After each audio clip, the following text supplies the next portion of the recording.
తెలుసా? ఓకే, అందులో మనం రెండో చరణం పాడుకుందాం. ఓకే, రెండో చరణము ಪಾಡ್ಕೊಂಡಾಂ.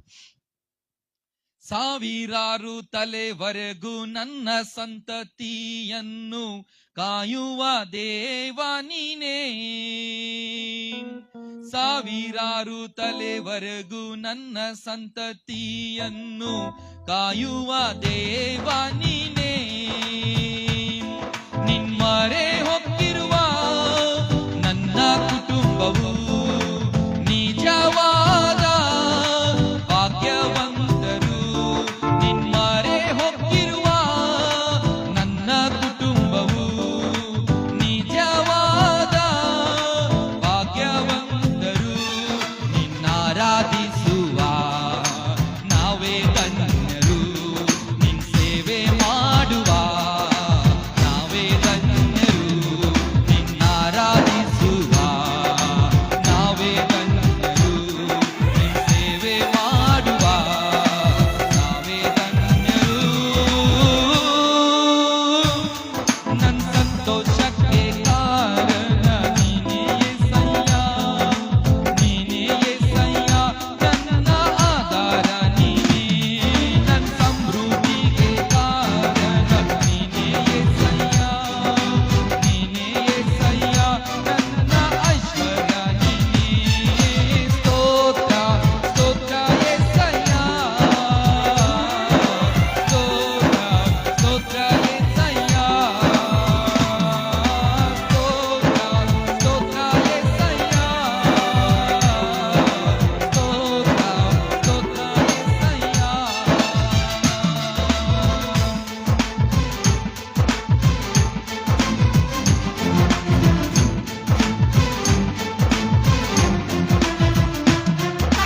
ಗಾಯಪಟ್ಟು ನಿಂತಾಗ ಕಣ್ಣೀರಲ್ಲಿ ಇರುವಾಗ ನನ್ನನ್ನು ಹುಡುಕಿ ಬಂದೆ. ಗಾಯಪಟ್ಟು ನಿಂತಾಗ ಕಣ್ಣೀರಲ್ಲಿ ಇರುವಾಗ ನನ್ನನ್ನು ಹುಡುಕಿ ಬಂದೆ. ಬೇಟೆಗಾರರ ಬಲೆಯಿಂದಲೂ ಮರಣಕರ ವ್ಯಾಧಿಯಿಂದಲೂ, ಬೇಟೆಗಾರರ ಬಲೆಯಿಂದಲೂ ಮರಣಕರ ವ್ಯಾಧಿಯಿಂದಲೂ ತಪ್ಪಿಸಿದವನು ನೀನೇ యేసయ్య, ನನ್ನ ಕಾಪಾಡಿದವನು ನೀನೇ యేసయ్య. ತಪ್ಪಿಸಿದವನು ನೀನೇ యేసయ్ಯ, ನನ್ನ ಕಾಪಾಡಿದವನು ನೀನೇ యేసయ్ಯ. ನನ್ನ ಸಂತೋಷಕ್ಕೆ ಕಾರಣ ನೀನೇ యేసయ్య, ನೀನೇ యేసయ్ಯ, ನನ್ನ ಆಧಾರ ನೀನೇ. ನನ್ನ ಸಮೃದ್ಧಿಗೆ ಕಾರಣ ನೀನೇ యేసయ్య, ನೀನೇ యేసయ్ಯ, ನನ್ನ ಐಶ್ವರ್ಯ ನೀನೇ. ಸ್ತೋತ್ರ ಸ್ತೋತ್ರ యేసయ్య, ಸ್ತೋತ್ರ ಸ್ತೋತ್ರ యేసయ్ಯ, ಸ್ತೋತ್ರ ಸ್ತೋತ್ರ యేసయ్ಯ, ಸ್ತೋತ್ರ ಸ್ತೋತ್ರ యేಸయ్ಯ.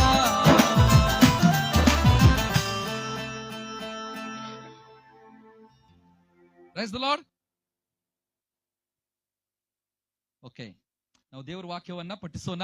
ಈ ಸಮಯದಲ್ಲಿ ನಾವು ಅಪೊಸ್ತಲ ಕೃತ್ಯಗಳು 10ನೇ ಅಧ್ಯಾಯ 1ರಿಂದ ಅಪೊಸ್ತಲ ಕೃತ್ಯಗಳು 11ನೇ ಅಧ್ಯಾಯ 18ನೇ ವಚನವರೆಗೆ ನಾವು ವಾಕ್ಯಗಳನ್ನ ಓದಿಕೊಂಡ್ರೆ ಇವತ್ತಿನ ವಾಕ್ಯವಾಗ ನಿಮಗೆ ಸಂಪೂರ್ಣವಾಗಿ ಅರ್ಥವಾಗಲಿಕ್ಕೆ ಸಾಧ್ಯವಾಗುತ್ತದೆ. అపోస్తల కృత్యಗಳು అపోస్తల గ్రంథము 10వ అధ్యాయము మొదటి నుంచి 11వ అధ్యాయము 18వ వచనం వరకు వాక్య భాగాలన్నీ కూడా మీరు చదివినట్లయితే ఈ రోజు ఉన్నటువంటి వాక్య భాగం మీకేమవుద్దండి, అర్థమవుద్ది. కాబట్టి మనకున్నటువంటి సమయం కొంచెమే గనుక మీరు దయచేసి ఏం చేయాలంటే ఇంటికి వెళ్ళిపోయిన తర్వాత చదువుకోవాలి. చదువుకుంటారా? ఇంటికి వెళ్ళిపోయిన తర్వాత ఎంతమంది బైబిల్ చదువుతారు? నలుగురేనా? ఆ నలుగురిని దేవుడు ఆశీర్వదించును కాక. సరే, సమయంలో మరికి సంఘ పెద్దలు కన్నడలో మాట్లాడమన్నారు కాబట్టి కన్నడలో మాట్లాడతా. మోషన్ ఎప్పటి నుంచి చూస్తున్నాడు, కన్నడ బాత్కరు అంటున్నాడు ఇందాక నుంచి. సరే, ఓకే. మరి కన్నడ భాషలో మనకి చుట్టుపక్కల ఉన్నటువంటి వారు కూడా అర్థం అవ్వాలి కాబట్టి కన్నడలో మాట్లాడతాను. మరి అక్కడక్కడ కొన్ని పదాలు మాత్రమే తెలుగులో మరి నేను ಮಾತಾಡಾలని ಇಷ್ಟಪಡ್తున్నాను. ಈ ಸಮಯದಲ್ಲಿ ದೇವರ ಮಕ್ಕಳೇ, ನಾವು ಅಪೊಸ್ತಲ ಕೃತ್ಯಗಳ ಪುಸ್ತಕ 10ನೇ ಅಧ್ಯಾಯ 1ರಿಂದ ನಾವು 11ನೇ ಅಧ್ಯಾಯ 18ನೇ ವಚನ ಭಾಗದವರೆಗೆ ನಾವು ದೇವರ ವಾಕ್ಯವನ್ನ ಈ ಸಮಯದಲ್ಲಿ ನಾವು ಓದಿಕೊಳ್ಳೋಣ. ಕೆಲವೊಂದು ವಾಕ್ಯ ಭಾಗಗಳನ್ನ ನಾನು ಓದ್ತೇನೆ, ದಯಮಾಡಿ ನೀವು ಕೇಳಿಸಿಕೊಳ್ಳಬೇಕೆಂಬುದಾಗಿ ನಾನು ಇಷ್ಟಪಡುತ್ತೇನೆ. ಪ್ರಿಯರೇ, ಕೈಸರದಲ್ಲಿ ಇತ್ಯಾಲದ ಪಟಾಲಮೆನಿಸಿಕೊಳ್ಳುವ ಒಂದು ಪಟಾಲಿಮಿನ ಶತಾಧಿಪತಿಯಾದ ಕೊರ್ನೇಲನೆಂಬ ಒಬ್ಬ ಮನುಷ್ಯನಿದ್ದನು. ಅವನು ಭಕ್ತನು, ತನ್ನ ಮನೆಯವರೆಲ್ಲರ ಸಹಿತವಾಗಿ ದೇವರಿಗೆ ಭಯಪಡುವವನು ಆಗಿದ್ದು ಜನರಿಗೆ ಬಹಳವಾಗಿ ದಾನ ಧರ್ಮ ಮಾಡುತ್ತಾ ದೇವರಿಗೆ ನಿತ್ಯವೂ ಪ್ರಾರ್ಥನೆ ಮಾಡುತ್ತಾ ಇದ್ದನು. ನೋಡಿ, ಈ ವಾಕ್ಯ ಭಾಗದಲ್ಲಿ ನಾವೇನು ಓದುತ್ತೇವೆ? 7ನೇ ಅಧ್ಯಾಯದಲ್ಲಿ ಏನು ಓದ್ತೇವೆ ಅಂದ್ರೆ, ಕೈಸರ್ಯದಲ್ಲಿ ಯಾರಿದ್ದಾರೆ? ಇಟಲಿ ಆ ದೇಶದ ಒಂದು ಆರ್ಮಿ ತಂಡ ಅಲ್ಲಿ ಕೈಸರ್ಯದಲ್ಲಿ ಇರುವುದನ್ನ ನಾವಲ್ಲಿ ನೋಡ್ತೇವೆ. ಅಲ್ಲಿ ಒಬ್ಬ ವ್ಯಕ್ತಿ ಬಗ್ಗೆ ನಾವು ಓದ್ತೇವೆ, ಶತಾಧಿಪತಿ. ಶತಾಧಿಪತಿ ಅಂದ್ರೆ 100 ಸಿಪಾಯಿಗಳ ಮೇಲಿರುವಂತ ಒಬ್ಬ అధికారి. 100 మంది సిపాయి మీద ఉన్నటువంటి ఒక అధికారి అని మనం ఇక్కడ చూస్తుంటున్నాం. మాత్రవల్లదే ಅವನು ಯಾರಂದ್ರೆ, ಅವನು ಮೊಟ್ಟಮೊದಲಾಗಿ ಅವನೇನಾಗಿದ್ದಾನೆ? ಭಕ್ತನಾಗಿದ್ದಾನೆ. ಆಮೇಲೆ ನಾವು ನೋಡ್ತೇವೆ, ತನ್ನ ಮನೆಯವರೆಲ್ಲರ ಸಹಿತವಾಗಿ ದೇವರಿಗೆ ಭಯಪಡುವವನು ಆಗಿದ್ದು ಜನರಿಗೆ ಬಹಳ ದಾನ ಧರ್ಮಗಳನ್ನು ಮಾಡುತ್ತಾ ದೇವರಿಗೆ ನಿತ್ಯವೂ ಪ್ರಾರ್ಥನೆ ಮಾಡುತ್ತಾ ಇದ್ದನು. ದೇವರಿಗೆ ಏನ್ ಮಾಡ್ತಾ ಇದ್ದಾನೆ? ಅವನು ನಿತ್ಯವೂ ಪ್ರಾರ್ಥನೆ ಮಾಡ್ತಾ ಇದ್ದಾನೆ. ಆ ಒಂದು ಕ್ರಮದಲ್ಲಿ ನಿತ್ಯವೂ ಪ್ರಾರ್ಥನೆ ಮಾಡುವಾಗ ಒಂದು ದಿವಸ ಏನಾಯ್ತು ನೋಡಿ, ಮಧ್ಯಾಹ್ನದ ಮೇಲೆ ಸುಮಾರು 3 ಗಂಟೆಗೆ ಅವನಿಗೆ ಒಂದು ದರ್ಶನ ಉಂಟಾಗಿ, ಮಧ್ಯಾಹ್ನ ಸಮಯದಲ್ಲಿ 3 ಗಂಟೆಗೆ ಮತ್ತೆ ಪ್ರಾರ್ಥನೆ ಮಾಡ್ತಾ ಇದ್ದ, ಹೌದಲ್ವಾ? ಆ ಸಮಯದಲ್ಲಿ ಪ್ರಾರ್ಥನೆ ಮಾಡುವಾಗ ಏನಾಯ್ತು? ಒಂದು ದರ್ಶನ ಅವನಿಗೆ ಆಯ್ತು. ಆ ದರ್ಶನದಲ್ಲಿ ಒಬ್ಬ ದೇವದೂತನು ಅವನ ಬಳಿಗೆ ಬಂದು ಕೊರ್ನೇಲನೇ ಎಂದು ಕರೆಯುವುದನ್ನು ಅವನು ಪ್ರತ್ಯಕ್ಷವಾಗಿ ಕಂಡನು. ಅವನು ಆ ದೂತನನ್ನು ದೃಷ್ಟಿಸಿ ನೋಡಿ ಭಯ ಹಿಡಿದವನಾಗಿ, ಏನು ಸ್ವಾಮಿ ಎಂದು ಕೇಳಲು ದೂತನು ಅವನಿಗೆ, ನಿನ್ನ ಪ್ರಾರ್ಥನೆಗಳು ನಿನ್ನ ದಾನ ಧರ್ಮಗಳು ದೇವರ ಮುಂದೆ ಜ್ಞಾಪಕಾರ್ಥಕವಾಗಿ ಏರಿ ಬಂದವು. ಈಗ ನೀನು ಯೊಪ್ಪಕ್ಕೆ ಜನರನ್ನು ಕಳಿಸಿ ಪೇತ್ರ ನೆನೆಸಿಕೊಳ್ಳುವ ಸೀಮೋನನನ್ನು ಕರೆಸಬೇಕು. ಅವನು ಚರ್ಮಕಾರನಾದ ಸೀಮೋನನ ಬಳಿಯಲ್ಲಿ ಇಳುಕೊಂಡಿದ್ದಾನೆ. ದೇವದೂತನ ಏನಂತ ಹೇಳುತ್ತಿದ್ದಾನೆ? ಒಂದು ಕೆಲಸ ಮಾಡಬೇಕು ಕೊರ್ನೇಲನೇ, ನಿನ್ನ ದಾನ ಧರ್ಮಗಳು ಪ್ರಾರ್ಥನೆಗಳು ಇವೆಲ್ಲವೂ ಕೂಡ ದೇವರ ಮುಂದೆ ಏನಾಗಿದ್ದಾವೆ? ಎಲ್ಲವೂ ಕೂಡ ಏರಿ ಬಂದಿದ್ದಾವೆ. ಅದಕ್ಕಾಗಿ ಒಂದು ಕೆಲಸ ಮಾಡು, ನೀನು ಇಲ್ಲೇ ಪಕ್ಕದಲ್ಲೇ ಯೊಪ್ಪದಲ್ಲಿ ಪೇತ್ರ ನೆಲೆಕೊಳ್ಳೋದು ಒಬ್ಬ ಪಾಸ್ಟರ್ ಇದ್ದಾರೆ, ಅವ್ರನ್ನ ನೀನ್ ಏನ್ ಮಾಡ್ಬೇಕು? ನಿನ್ನ ಮನೆಗೆ ಕರ್ಸ್ಕೊಳ್ಬೇಕು. ಕರ್ಸ್ಕೊಂಡಾಗ ಅವರು ಕೆಲವೊಂದು ಮಾತುಗಳ ನಿನಗೆ ಹೇಳ್ತಾರೆ. ಆ ಮಾತುಗಳನ್ನು ನೀನು ಕೇಳ್ಬೇಕೆಂಬುದಾಗಿ ದೇವದೂತನೇ ಹೇಳಿದನು. ದೇವದೂತನೇ ಹೇಳಲಿಲ್ಲ, ದೇವದೂತನ ಈ ರೀತಿಯಾಗಿ ಹೇಳಿದನು, ನೀನು ಇಲ್ಲಿ ಪೇತ್ರನನ್ನ ಕರೆಸಿಕೊಳ್ಬೇಕು ಎಂಬುದಾಗಿ. ನೋಡಿ, ಮತ್ತೆ ಮುಂದೆ ಏನಾಯ್ತು? ಎಲ್ಲ ಲೊಕೇಶನ್ ಎಲ್ಲವನ್ನು ಕೂಡ ದೇವದೂತನು ಕೊಟ್ಟ. ಈ ಸೀಮೋನನ ಮನೆಯಲ್ಲಿ ಸಮುದ್ರದ ಬಳಿಯಲ್ಲಿ ಅದೇ ಎಂದು ಹೇಳಿದನು. ಕೊರ್ನೇಲನು ತನ್ನ ಸಂಗಡ ಮಾತಾಡಿದ ದೇವದೂತನು ಹೊರಟು ಹೋದ ಮೇಲೆ ತನ್ನ ಪರಿಚಾರಕರಲ್ಲಿ ಇಬ್ಬರನ್ನು ತನ್ನ ಹತ್ತಿರ ಯಾವಾಗಲೂ ಇರುತ್ತಿದ್ದ ಸಿಪಾಯಿಗಳಲ್ಲಿ ಒಬ್ಬ ದೇವ ಭಕ್ತನನ್ನು ಕರೆದು ಅವರಿಗೆ ಈ ಸಂಗತಿಗಳನ್ನೆಲ್ಲ ವಿವರವಾಗಿ ಹೇಳಿ ಅವರನ್ನು ಯೊಪ್ಪಕ್ಕೆ ಕಳುಹಿಸಿದನು. ಈಗ ಏನ್ ಮಾಡ್ತಾ ಇದ್ದಾನೆ? ಅವನ ಬಳಿಯಲ್ಲಿ ಕೆಲಸ ಮಾಡುವಂತ ಇಬ್ಬರು ಕೆಲಸಗಾರನ ಕರೆದು ಲೊಕೇಶನ್ ಕೊಟ್ಟು ಏನ್ ಮಾಡಿದ? ಒಬ್ಬ ದೈವ ಭಕ್ತನನ್ನು ಕೂಡ ಅವ್ರ ಜೊತೆಯಲ್ಲಿ ಕಳಿಸ್ಕೊಟ್ಟ. ಒಪ್ಪಕ್ಕೆ ಹೋಗ್ಬೇಕು, ಪೇತ್ರನ ನೀನೇನ್ ಮಾಡ್ಬೇಕು? ಕರ್ಕೊಂಡು ಬಾ ನನ್ನ ಮನೆಗೆ ಅಂತ ಹೇಳಿದಾಗ ಏನಾಯ್ತು? 9ನೇ ವಚನ, ಮರುದಿನ ಅವರು ಪ್ರಯಾಣ ಮಾಡಿ ಆ ಊರಿನ ಹತ್ತಿರಕ್ಕೆ ಬರುತ್ತಿರುವಾಗ ಪೇತ್ರನು ಸುಮಾರು ಮಧ್ಯಾಹ್ನದಲ್ಲಿ ಪ್ರಾರ್ಥನೆ ಮಾಡುವುದಕ್ಕಾಗಿ ಮಾಳಿಗೆಯನ್ನು ಹತ್ತಿದನು. ಈಗ ಮಾರನೇ ದಿನ ಪ್ರಯಾಣ ಮಾಡಿದರು. ಮಾರನೇ ದಿನ ಮತ್ತೆ ಮಧ್ಯಾಹ್ನ ವೇಳೆಯಲ್ಲಿ ಪೇತ್ರನ ಏನ್ ಮಾಡ್ತಾ ಇದ್ದಾನೆ? ಈಗ ಪ್ರಾರ್ಥನೆ ಮಾಡ್ತಾ ಇದ್ದಾನೆ. ಆ ಪ್ರಾರ್ಥನೆಯಲ್ಲಿ ಏನಾಯ್ತು? ಅವನಿಗೂ ಒಂದು ದರ್ಶನ ಆಯ್ತು, ಪೇತ್ರನಿಗೂ ಕೂಡ ಏನಾಯ್ತು? ಈಗ ಒಂದು ದರ್ಶನ ಆಯ್ತು. ಆ ದರ್ಶನದಲ್ಲಿ ಏನಾಯ್ತು? ಆಕಾಶದಿಂದ ಒಂದು ಜೋಳಿಗೆ ಏನಾಗ್ತಾ ಇದೆ? ಆಕಾಶದಿಂದ ಅದು ಜ್ಯೋತಿ ಬಿದ್ದುವುದನ್ನು ಕಂಡನು. ಅದರಲ್ಲಿ ಮೃಗಗಳಿವೆ, ಪಕ್ಷಿಗಳಿವೆ. ಆಗ ಅದನ್ನು ತಿನ್ನಬೇಕು ಎಂಬುದಾಗಿ ಅಲ್ಲಿ ವಾಣಿಯು ಕೇಳಿದನು. ಆಗ ಪೇತ್ರನು ಹೇಳಿದನು, ನಾನು ಯಾವಾಗಲೂ ಕೂಡ ಅಶುದ್ಧವಾದದನ್ನ ತಿನ್ನಲಿಲ್ಲ ಎಂಬುದಾಗಿ ಹೇಳ್ತಾ ಇದ್ದಾನೆ. ಆದ್ರೆ ದೇವರು ಮಾತನಾಡ್ತಾ ಇದ್ದಾನೆ, ನಾನು ಶುದ್ಧ ಮಾಡಿದನು ಅಥವಾ ದೇವರು ಶುದ್ಧ ಮಾಡಿದ್ದನ್ನ ನೀನ್ ಎಂದಿಗೂ ಕೂಡ ಏನಂತ ಅನ್ನಬಾರದು? ಅಶುದ್ಧ ಅಂತ ಅನ್ನಬಾರದು, ಎದ್ದು ಕೊಯ್ದು ತಿನ್ನು ಎಂಬುದಾಗಿ ಆ ವಾಣಿಯಲ್ಲಿ ಅವನು ಕೇಳಿಸಿಕೊಂಡನು. ಆ ದರ್ಶನ ಏನಾಗಿರಬಹುದು ಎಂಬುದಾಗಿ ಅವನು ವಿಚಾರ ಮಾಡ್ತಾ ಇದ್ದ. ವಿಚಾರ ಮಾಡುವಾಗ್ಲೇ ಅವನ ಮನೆಗೆ 3 ಜನರು ಬಂದ್ಬಿಟ್ರು. ಅವ್ರು ಯಾರು? ಕೊರ್ನೇಲನು ಕಳಿಸಿದಂತ ಇಬ್ಬರು ಪರಿಚಾರಕರು ಮತ್ತೊಬ್ಬ ಸಿಪಾಯಿ. 3 ಜನ ಬಂದು ಸ್ಟೋರಿ ಎಲ್ಲ ಹೇಳಿದ್ರು. ನಮ್ಮ ಬಾಸ್ ನಿಮ್ಮನ್ನ ಏನ್ ಮಾಡಿದಾನೆ? ಕರ್ಕೊಂಡು ಬರ್ಬೇಕಂತ ಹೇಳಿಕೊಟ್ಟಿದ್ದಾರೆ. ಅದಕ್ಕಾಗಿ ನೀವು ನಮ್ಮ ಮನೆಗೆ ಬರಬೇಕು. ಆಯ್ತಪ್ಪ, ಸಾಯಂಕಾಲ ಆಯ್ತು, ಈಗ ಏನ್ ಮಾಡೋಣ, ನಮ್ಮ ಮನೆಯಲ್ಲಿ ನೀವು ಉಪಚಾರನ ನಿಮ್ಗೆ ಮಾಡ್ತೇನೆ, ಆತಿಥ್ಯ ಮಾಡ್ತೇನೆ, ನೀವಿಲ್ಲ ಇರೋಣ, ನಾವು ಬೆಳಿಗ್ಗೆ ಏನ್ ಮಾಡೋಣ, ನಮ್ಮ ಪ್ರಯಾಣವನ್ನ ಸ್ಟಾರ್ಟ್ ಮಾಡೋಣ, ಜರ್ನಿ ಮಾಡೋಣ ಅಂತ ಪೇತ್ರನು ಕೂಡ ಈಗ ಹೇಳಿದ. ಈಗ ಪೇತ್ರನು ಕೂಡ ಜರ್ನಿಯನ್ನ ಸ್ಟಾರ್ಟ್ ಮಾಡಿದ. ಆಗ ಬಹುಶಃ ಈ ಕೆಲಸಗಾರರು ಏನಂತ ಹೇಳಿದ್ದಾರೆ 22ನೇ ವಚನದಲ್ಲಿ ನೋಡಿ. ಕೊರ್ನೇಲಿಯನೆಂಬ ಒಬ್ಬ ಶತಾಧಿಪತಿ ಇದ್ದಾನೆ, ಅವನು ನೀತಿವಂತನು, ದೇವರಿಗೆ ಭಯಪಡುವವನು, ಯಹೂದ್ಯ ಜನರೆಲ್ಲರಿಂದ ಒಳ್ಳೆ ಹೆಸರನ್ನು ಹೊಂದಿದವನು ಆಗಿದ್ದಾನೆ. ನಿನ್ನನ್ನು ತನ್ನ ಮನೆಗೆ ಕರೆಸಿಕೊಂಡು ನಿನ್ನಿಂದ ಬೋಧನೆಯನ್ನು ಕೇಳಬೇಕೆಂದು ದೇವದೂತನ ಮುಖಾಂತರ ಅಪ್ಪನೆ ಹೊಂದಿದನು ಎಂದು ಹೇಳಿದರು. ಅವ್ರು ಹೇಳಿದ್ರು, ಏನಂತ ಸ್ಟೋರಿ ಎಲ್ಲ ಹೇಳಿದ್ರು. ಕೊರ್ನೇಲಿಯನೆಂಬ ಶತಾಧಿಪತಿ, ಅವನು ಯಾರು? ನೀತಿವಂತನು, ದೇವರಿಗೆ ಭಯಪಡುವವನು ಮತ್ತು ಯಹೂದ್ಯ ಜನರಿಂದ ಒಳ್ಳೆ ಹೆಸರನ್ನು ಹೊಂದಿದವನಾಗಿದ್ದಾನೆ. ಅಷ್ಟೇ ಅಲ್ಲ, ಸಮಾಜದಲ್ಲಿ ಅವನಿಗೆ ಒಳ್ಳೆ ಹೆಸರಿದೆ ಸರ್. ನೋಡಿ, ಅದನ್ನು ಕೂಡ ಹೇಳ್ತಾನೆ 27ನೇ ವಚನದಲ್ಲಿ. 27ನೇ ವಚನ, ಅವನನ್ನು ಎತ್ತಿ ಅವನ ಸಂಗಡ ಸಂಭಾಷಣೆ ಮಾಡುತ್ತಾ ಮನೆಯೊಳಕ್ಕೆ ಬಂದನು. ಅಲ್ಲಿ ಬಹು ಜನರು ಕೂಡಿ ಬರುವುದನ್ನು, ತುಂಬಾ ಜನ ಏನಾಗಿದ್ದಾರೆ ಅಲ್ಲಿ ಆ ಮನೆಯಲ್ಲಿ ಕೂಡಿ ಬಂದ್ರು. ಈಗ ಜರ್ನಿ ಮಾಡಿ ಆ ಮನೆಗೆ ಬಂದ. ಯಾರ ಮನೆಗೆ? ಕೊರ್ನೇಲನ ಮನೆಗೆ. ಅಲ್ಲೇನಾಗಿದ್ರು 24ನೇ ವಚನದಲ್ಲಿ ನೋಡಿ, ಅವನು ಕೈಸರಿಗೆ ಸೇರಿದನು. ಕೊರ್ನೇಲನು ತನ್ನ ಬಂಧು ಬಳಗದವರನ್ನು, ಪ್ರಾಣ ಮಿತ್ರರನ್ನು ಕೂಡ ಕರೆಸಿ ಪೇತ್ರನನ್ನು ಎದುರು ನೋಡುತ್ತಿದ್ದನು. ಈಗ ಕೊರ್ನೇಲ ಏನು ಮಾಡಿದ್ದಾನೆ? ಯಾರ್ಯಾರನ್ನ ಕರೆಸಿದ್ದಾನೆ? ತನ್ನ ಬಂಧು ಬಳಗದವರನ್ನು, ಪ್ರಾಣ ಮಿತ್ರರನ್ನು ಕೂಡ ಕರೆಸಿದನು. ಅಷ್ಟೇ ಅಲ್ಲ, ಸಮಾಜದಲ್ಲಿರುವಂತ ಎಲ್ಲ ಅಕ್ಕಪಕ್ಕದವರನ್ನ ತನ್ನ ಮನೆಯಲ್ಲಿ ಏನು ಮಾಡಿದ? ಸೇರಿಸಿದ. హౌదల్వా? ఆదామన్నವರು కూడా అదే ಕೆಲಸ ಮಾಡಿದ್ದಾರೆ. మీరు కూడా అదే పని చేశారు కదా. అందరు రిలేషన్ అందరిని ఈ రోజు ఏం చేశారు? పిలిచి ఈ రోజు ఈ గృహ కొడుకులు ఏం చేయాలి? వాక్య పరిచయ అవ్వాలని. అవును కదా. ನೋಡಿ, ಈ ಸಮಯದಲ್ಲಿ ಕೊರ್ನೇಲಿನಿಂದ ನಾವು 10 ವಿಷಯಗಳನ್ನ ಕಲಿತುಕೊಳ್ಳುತ್ತೇವೆ. ಎಷ್ಟು? ಅವನ ಬಗ್ಗೆ ಎಷ್ಟು ವಿಷಯ? 10 విషయ. మొట్టమొదటిదాಗಿ ಅವನು పటాలిమిన శతాధిపతి. మొట్టమొదటిగా ఏ విషయం అండి? అతడు ఎవరంట? ఒక శతాధిపతి.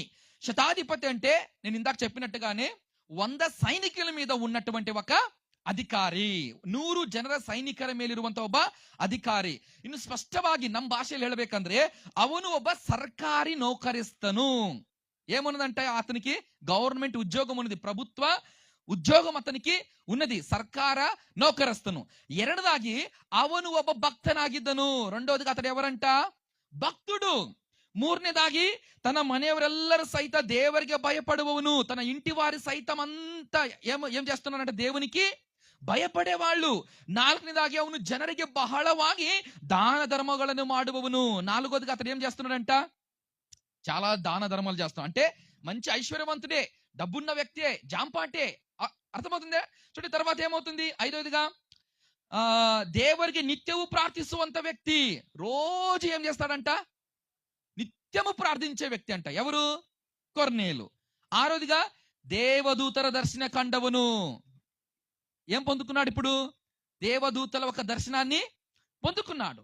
ಏಳನೇದಾಗಿ ತನ್ನ ಹತ್ತಿರ ಇರುತ್ತಿದ್ದ ಸಿಪಾಯಿಗಳ ಮೇಲೆ ಪ್ರಭಾವ ಬೀರಿದವನು. ಹೌದಲ್ವಾ?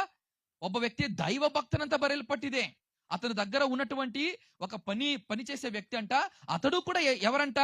దేవుని యందు భయము భక్తి కలిగినటువంటి వాడు. అంటే కొర్నేలు జీవితము ఆ పనివాని మీద ఎంత ప్రభావము చూపించింది ఒకసారి మీరు ఆలోచన చేయండి. ఇక్కడ ఎంటనేదాగి దేవరికి భయపట్టు నీతి నడుಸುವವನು. దేవునికి భయపడేవాడు, తర్వాత నీతిని జరిగించేవాడు. 9ನೇದಾಗಿ ಜನರೆಲ್ಲರಿಂದ ಒಳ್ಳೆ ಹೆಸರು ಹೊಂದಿದವನು. సమాజంలో అతనికి ఏముంది? మంచి పేరు ఉన్నది. 10ನೇದಾಗಿ ಇದೆಲ್ಲ ನಾವು ನೋಡಿದ್ರೆ ಅವನೊಬ್ಬ ಧಾರ್ಮಿಕ వ్యక్తిಯಾಗಿದ್ದನು. తన మతాన్ని బాగా ఫాలో అయ్యే ఒక వ్యక్తి ఎవరంట? ఈ కొర్నేలు. 10 విషయాలు. ఒకటి ఏంటంట? ಶತಾಧಿಪತಿ ಆಗಿದ್ದಾನೆ. ಎರಡನೇದಾಗಿ ಅವನು ಭಕ್ತನಾಗಿದ್ದಾನೆ. ಮೂರನೇದಾಗಿ ತನ್ನ ಮನೆಯವರೆಲ್ಲರ ಸಹಿತವಾಗಿ ದೇವರಿಗೆ ಭಯಪಡುವವರು, ಜನರಿಗೆ ಬಹಳವಾಗಿ ದಾನ ಧರ್ಮಗಳನ್ನ ಮಾಡುವವನು. ಅಂದ್ರೆ ಅವನೊಬ್ಬ ಶ್ರೀಮಂತನು, ಒಳ್ಳೆ ಮನಸ್ಸುಳ್ಳವನು. 5ನೇದಾಗಿ ನಿತ್ಯವೂ ಪ್ರಾರ್ಥಿಸುವಂತ ವ್ಯಕ್ತಿ, ದರ್ಶನವನ್ನು ಕಂಡಂತ ವ್ಯಕ್ತಿ, ತನ್ನ ಬಳಿಯಲ್ಲಿರುವ ಕೆಲಸಗಾರ ಮೇಲೆ ಪ್ರಭಾವವನ್ನು ಬೀರಿದಂತ ವ್ಯಕ್ತಿ, ಮತ್ತು ದೇವರಿಗೆ ಭಯಪಡುವಂತ ವ್ಯಕ್ತಿ, ನೀತಿಯನ್ನ ನಡೆಸುವಂತ ವ್ಯಕ್ತಿ. ಅದಾದ್ಮೇಲೆ ಜನರೆಲ್ಲರಿಂದ ಒಳ್ಳೆ ಹೆಸರನ್ನು ಹೊಂದಿದಂತ ವ್ಯಕ್ತಿ. ಅದಾದ್ಮೇಲೆ ನಾವು ನೋಡ್ತೇವೆ ಅವನೊಬ್ಬ ಧಾರ್ಮಿಕ ವ್ಯಕ್ತಿಯಾಗಿದ್ದಾನೆಂಬುದಾಗಿ ನಾವು ನೋಡುತ್ತೇವೆ ಪ್ರಿಯರೇ. ಆದ್ರೆ ಅವನಿಗೆ ಈ 10 అంశాలు, ఈ 10 క్వాలిటీ, ఈ 10 లక్షణాలు అతనిలో ఉన్నప్పటికీ కూడా అతనికి ఒకటి తక్కువగా ఉంది. అతనికి ఏముందంటే ఒకటి ಅವನಿಗೆ ಒಂದು ಕಡಿಮೆಯಾಗಿದೆ.